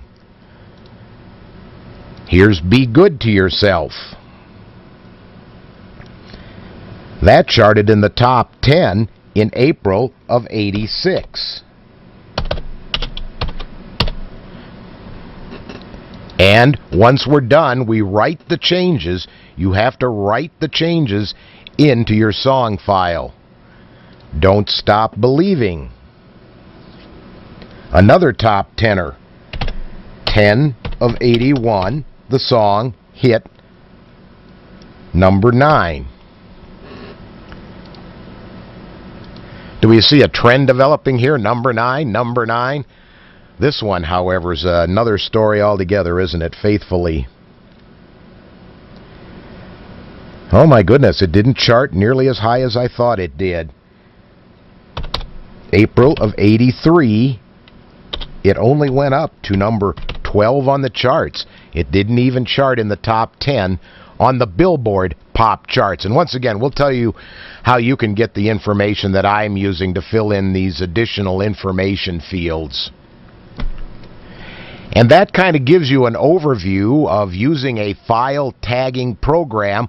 Which one you choose will depend on the type of files you use, whether they be MP3s or OGG files or AAC Plus files.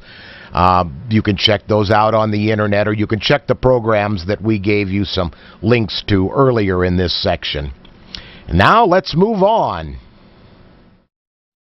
We're going to talk a little bit about audio editing next in our resources guide. Basically, there are 2 approved audio editing programs for station playlists. There may be more, but NG Wave is a less expensive audio program. I tend to prefer Adobe Audition. This goes back all the way to the days of the Cool Edit audio editor. Now, for Adobe Audition, the latest version, as we are recording this DVD, is 2.0. However, because of the time it takes to load, I much prefer the 1.5 version of Adobe Audition. Perhaps on an old site that sells older programs at a discount, you can still find Adobe Audition 1.5. I would highly recommend that. You will also be using your audio editor when you're recording voice tracks in Station Playlist Creator Pro. Let's take a brief look. Since the program I use is Adobe Audition, let's take a brief look at it. Here we have our Adobe Audition audio editor on the screen, and we're going to go to File, Open, and remember Journey's Greatest Hits. We've been working with that set of songs the whole time here in our resources guide. We're going to go to the song Wheel in the Sky. I heard that play on the air the other day, and the beginning of that song is so soft you could hardly hear it. So we're going to open up that song file and adjust the beginning of the song to sound a little bit louder.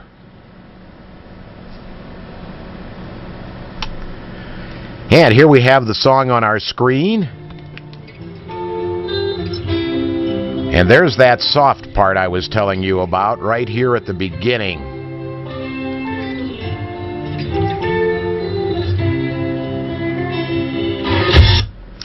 And then, of course, it gets extremely loud. So let's kind of zoom in on this softer portion of the song. We're going to highlight it.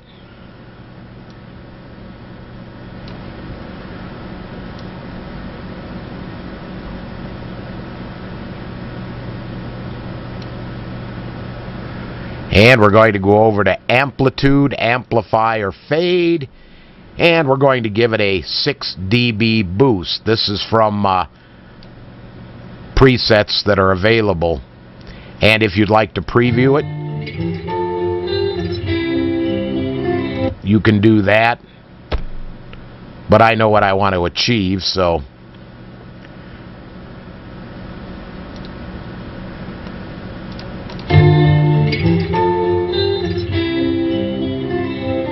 And then we'll listen to it and make sure it sounds correct.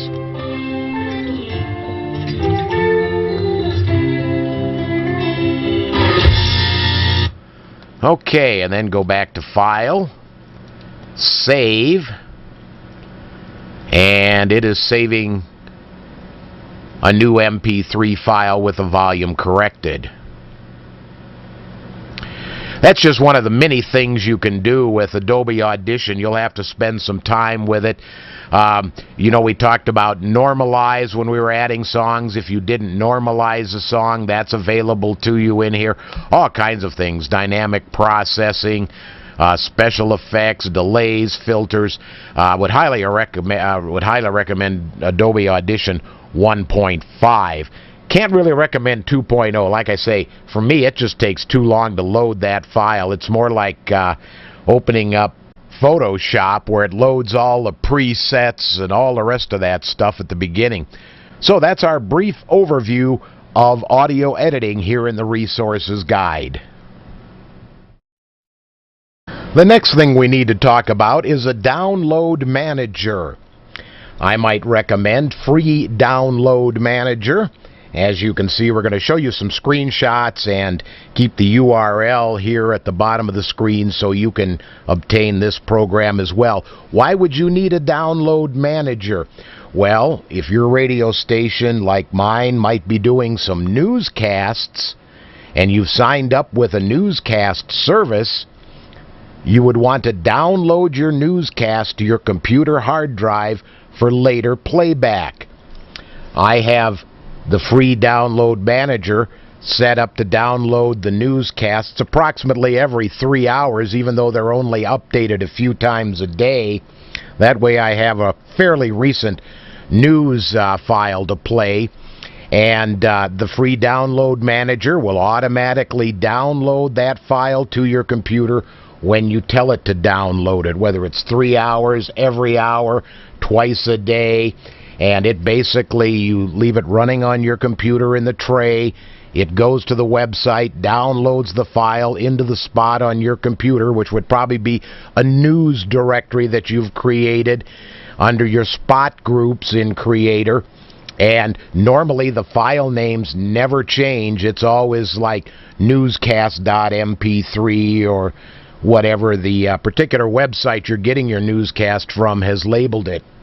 So there is some need for a download manager. You might have special programs you play on your radio station once a week or a couple of days a week, and whoever you subscribe to, whoever puts out those radio programs, probably posts them on the internet in an MP3 or other format, and your download manager can go to that website when you tell it to and download that current week's program for you.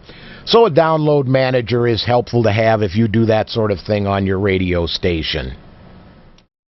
The next thing we're going to briefly talk about is compressor limiters. And when we were working with our studio options under Station Playlist Studio, we talked briefly about the Sound Solutions compressor limiter, and we're going to show you that website now. This is where you can download this free utility. Now remember, the compressor limiter helps keep the volume of all your songs equal. There are also some great presets you can download to use in the Sound Solutions compressor limiter that kind of emulate some of the same compressor limiters that are used on major radio stations. So I would encourage you to check out the Sound Solutions website. And next we'll show you exactly how you can install these presets to use with Station Playlist and your Sound Solutions compressor limiter. On the Sound Solutions website that's showing up here, notice this is a kind of a strange one because there is no www. There's just a TMSweb dot in front of it. So be careful when you enter in the website. We've navigated now down the page to where we see downloads. Below downloads, you'll see a small line called Some Presets Uploaded by Sound Solutions Users. Click on that. There are some instructions for using the presets, and in our case we're using version 1.31. It's possible to load up 100 presets, So when they talk about naming and between 0 and 20, you can ignore that. It's between 0 and 99. So your preset name would be SS and then whatever number you choose to give it. You can go all the way from 00 to 99. Now, I'm going to navigate down the page, and there is a particular preset that I really like that emulates one of the major broadcast compressor limiters called the Optimod, registered trademark, by the way, of Orban Company. I don't know if I have to mention that or not. So we click on these little meters over here, and it asks us, it says this is preset 013, do we want to save it? Well, right away I see it's not named properly, but yes, I would like to save it. So we're going to show you exactly where to save it to use it with Station Playlist. I think you can also save it to your Winamp folder, and Station Playlist, when you start it up, it will automatically put it where it needs to go. But we're going to go to our program files, then we're going to navigate to our Station Playlist folder. Under the Station Playlist folder, we navigate to Engine. Double click on that, and as you can see, we already have the presets loaded up. And in this case, I would take the 0 out. We only need 2 digits, 00 through 99. So I would take that out, then I would hit save, and as you can see, I already have it saved to my computer. And that is where you'd want to store your Sound Solutions presets. And then when you open the Sound Solutions program, I will show you how to install that preset for use on your radio station.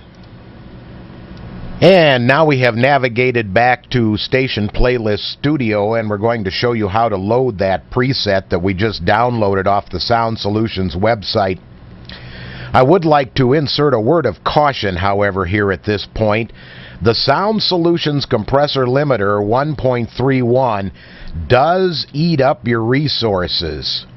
So if you are running Station Playlist Studio on a slower computer, you may want to opt for a single band or a triple band compressor limiter, and some of these are available as plugins on the internet, rather than the Sound Solutions compressor limiter. Since we have a 3 gigahertz computer, we have plenty of processing power, and that is not a problem. So now we go back to View, we go back to our Options tab, and then once again to our Mixer tab, where we have the Sound Solutions 1.31 compressor limiter. We click on the Configure button, and that brings up the compressor limiter. Now we have chosen, as you know, we downloaded, this is what we just downloaded.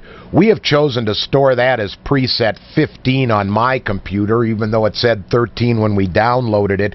I already had another preset numbered 13, as you can see here. You can see all kinds of compressor. We actually have more of that Optimod in there a couple of different times, named a couple of different ways. But once you navigate using the plus and minus buttons here and looking at the numbers to the preset you want, you have to click on Load. There's been a lot of comment about this in the news group. People don't understand that to get it to actually work, once you navigate to the preset number you want and it shows in this window, you have to click on Load. And then from there, if you want to fool around with all the settings in here, you can. But this is an absolutely great preset for broadcast stations and also internet stations. We've had a lot of good comments about that. So that shows you how to load it into your Sound Solutions compressor limiter under Station Playlist Studio. So we can get out of all these windows now, and we're all set to go. Let's show you some great online informational resources available to the broadcaster. A great resource here in our Radio and Broadcasting Resources Guide is Radio Daddy, We've shown you a screenshot of that, but let's look over and see some of the things that you can get here in Radio Daddy. We're under the voiceover requests section. Of course, it's always good to look at the system rules and the regulations, support, comic relief, filmmakers, television, misspelled I noticed, add trailers requests. Looking down further, voiceovers for non-commercial stations, commercial station voiceovers, internet station voiceovers, podcast voiceover requests. This is where you can put a request for somebody to do a voice track for your radio station. And of course they expect you in return to do voice tracks for other radio stations. Miscellaneous voiceover requests, voice pros only, creative writing area. The resources on the Radio Daddy website are just unbelievable. Sound effects, stingers, and music bed downloads, generic bits, visual logos and imaging for your radio station, the job board if you're looking for a job, air checks of other DJs, programs for your station, radio sports, and even information like DJing 101. So I would highly encourage you to visit the Radio Daddy website and check out some of the things that they have to offer. The next website we're going to visit, and this is a great resource for radio and internet broadcasters, is RAIN, the Radio and Internet Newsletter. And in today's issue of RAIN, I get an email every day telling me, basically giving me the headlines, and then I can go and check it out if I want to. Arbitron has released the May and June numbers. And Arbitron does rate internet radio stations now, so this is something that you might want to pay attention to. Here is a chart showing some of the large broadcasters like Launchcast, AOL Radio, Windows Media, Live 365, Clear Channel, ESPN. Shows a little bit about their ratings, and then actual ratings are shown here.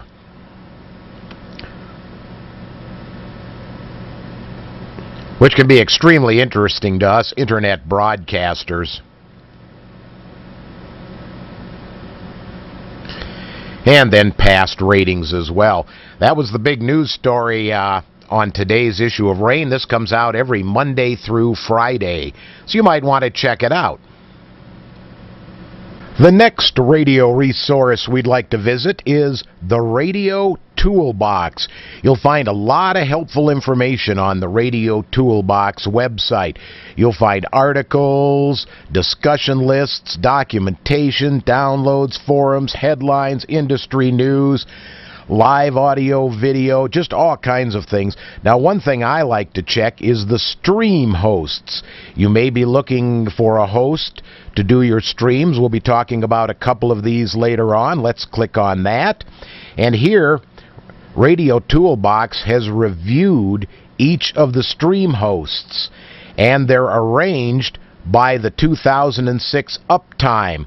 In other words, the best streaming host with the highest uptime will be listed first.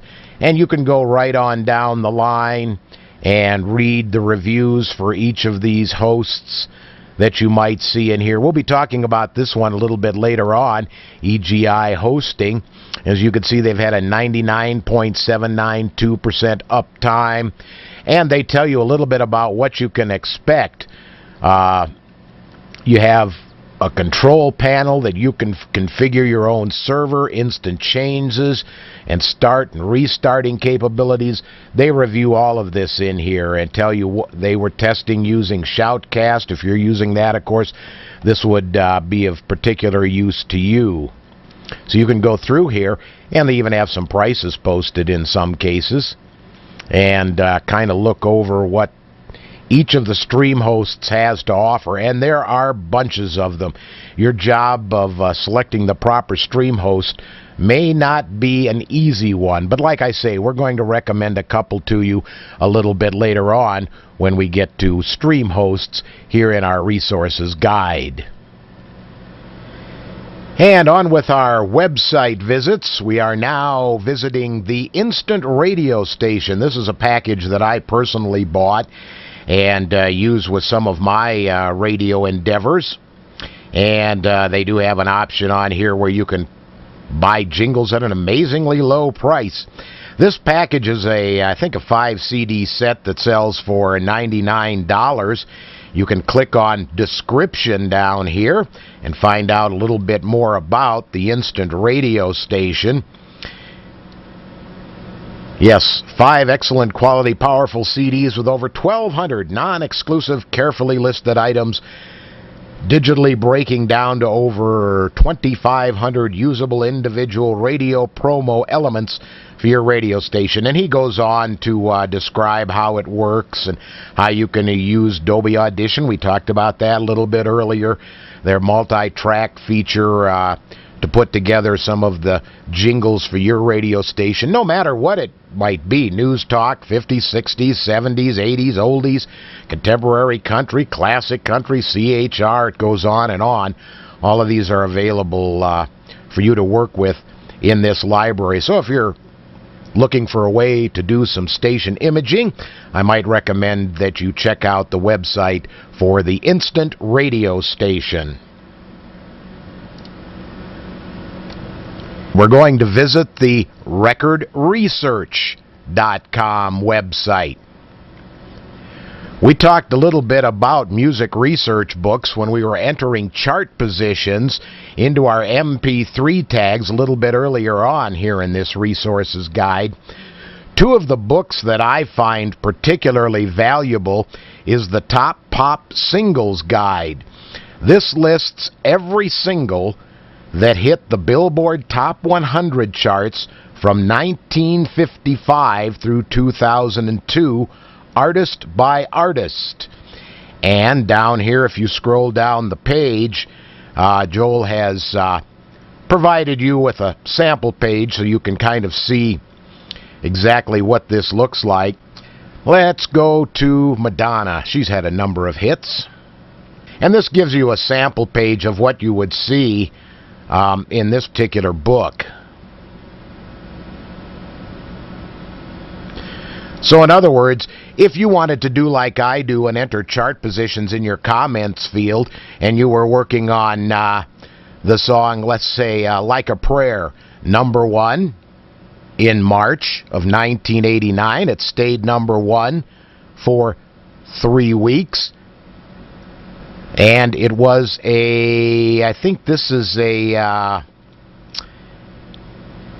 gold designation. One's gold and one's platinum. I'd have to look that up in the front of the book to find out. And you'll notice here, ×2, so could be gold ×2. And I also list that in my comments field. If the record went gold or platinum, I also list that because it gives me something to talk about when I'm voice tracking that particular song or just songs in general. Let's go back now. Another book that I also use and find very helpful is the Billboard Hot 100 Annual. And this particular book goes 1955 through 2005. It's a newer edition. And the songs in this book are shown by chart position. So let's take a brief look at that. And you can get an idea of what you will see. So here were all the songs that hit #1 in 1998. You'll probably recognize those. All the songs that hit #2 on the charts, #3 on the charts, #4 on the charts, and it goes on and on through the entire Top 100. So you can see what a valuable resource this is. If you wanted to program just popular music, very popular music, you might want to only stick with songs that reached the #1 position or songs that were only charted in the top 10 position. So you can see what a valuable resources these books can be. And of course, if you're running a radio station and you're doing it as a business, these would be tax deductible. And one final web resource that we want to take you to, or online resource, is the Station Playlist Yahoo group. And this is basically a news group.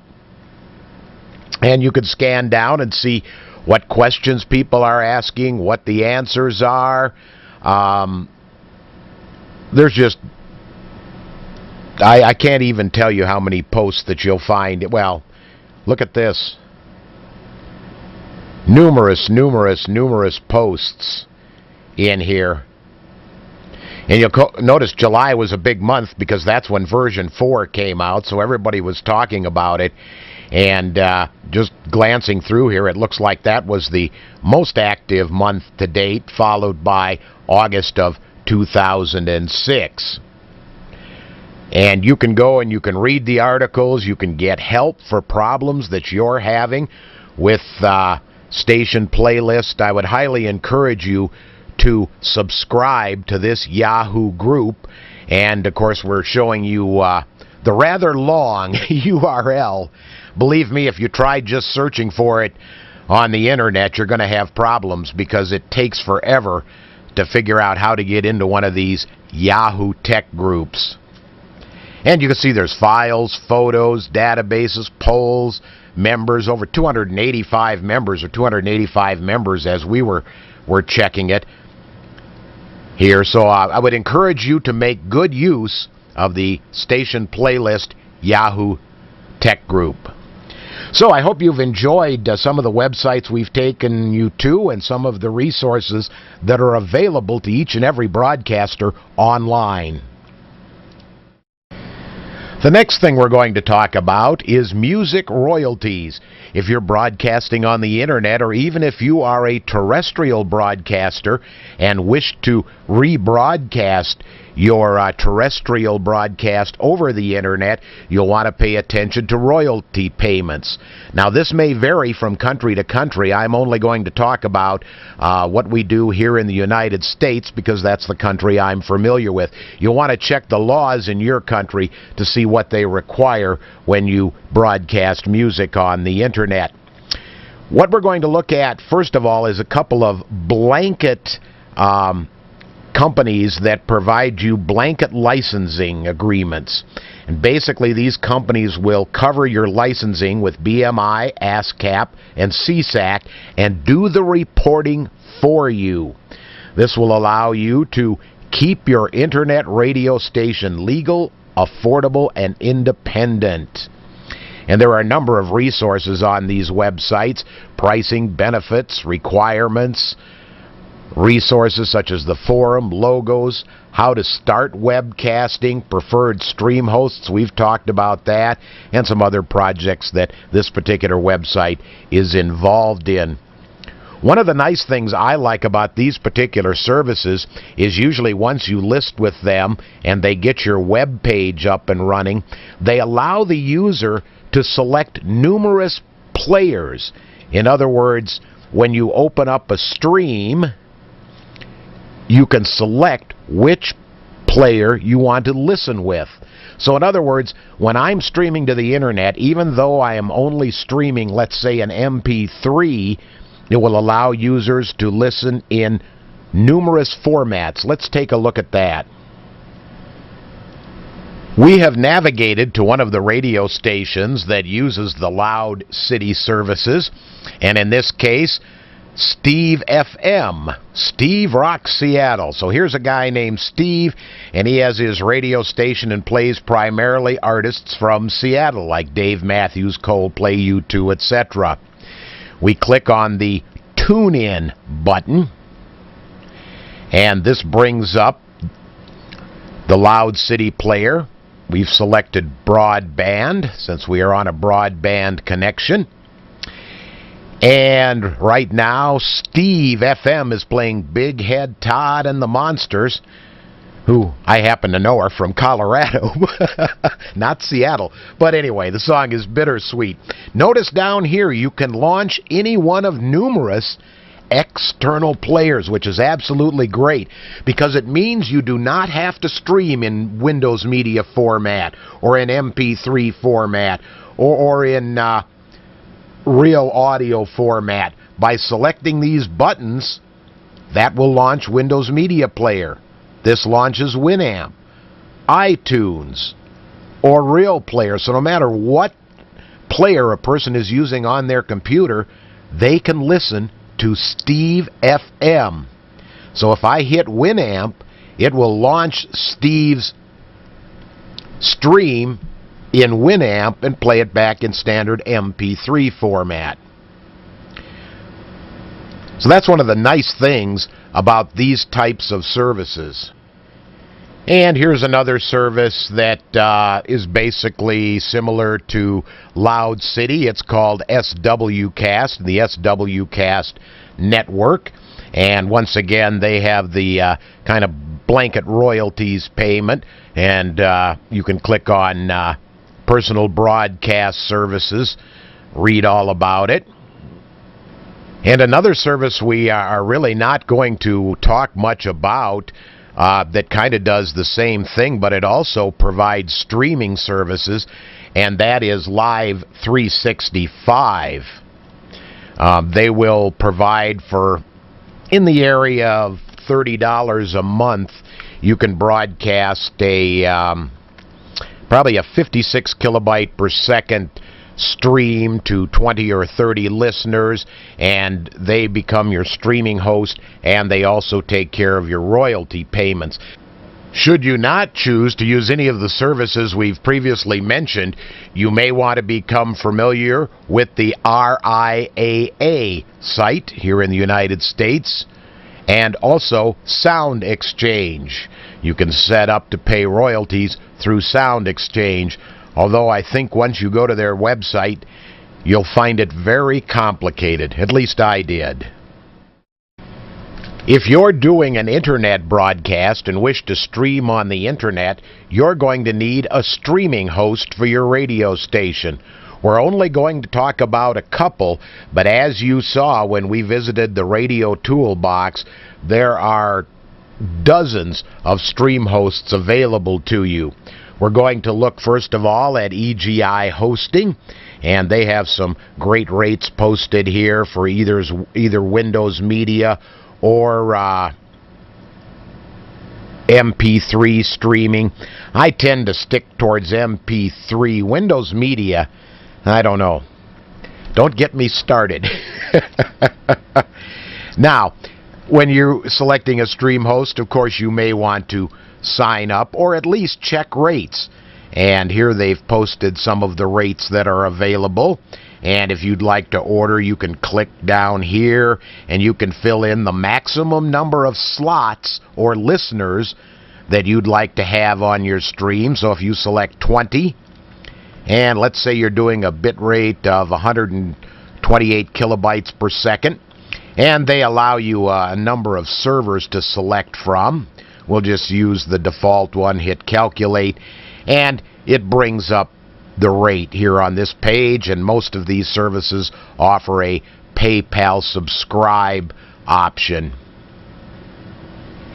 And here's FastServe.com web hosting, and they have a number of features: Shoutcast, Icecast hosting, Windows Media 9 hosting, and they have some convenient things you can do to find out more about having your stream hosted. And one thing I particularly liked was they have a little thing here that says, new to internet radio, click here.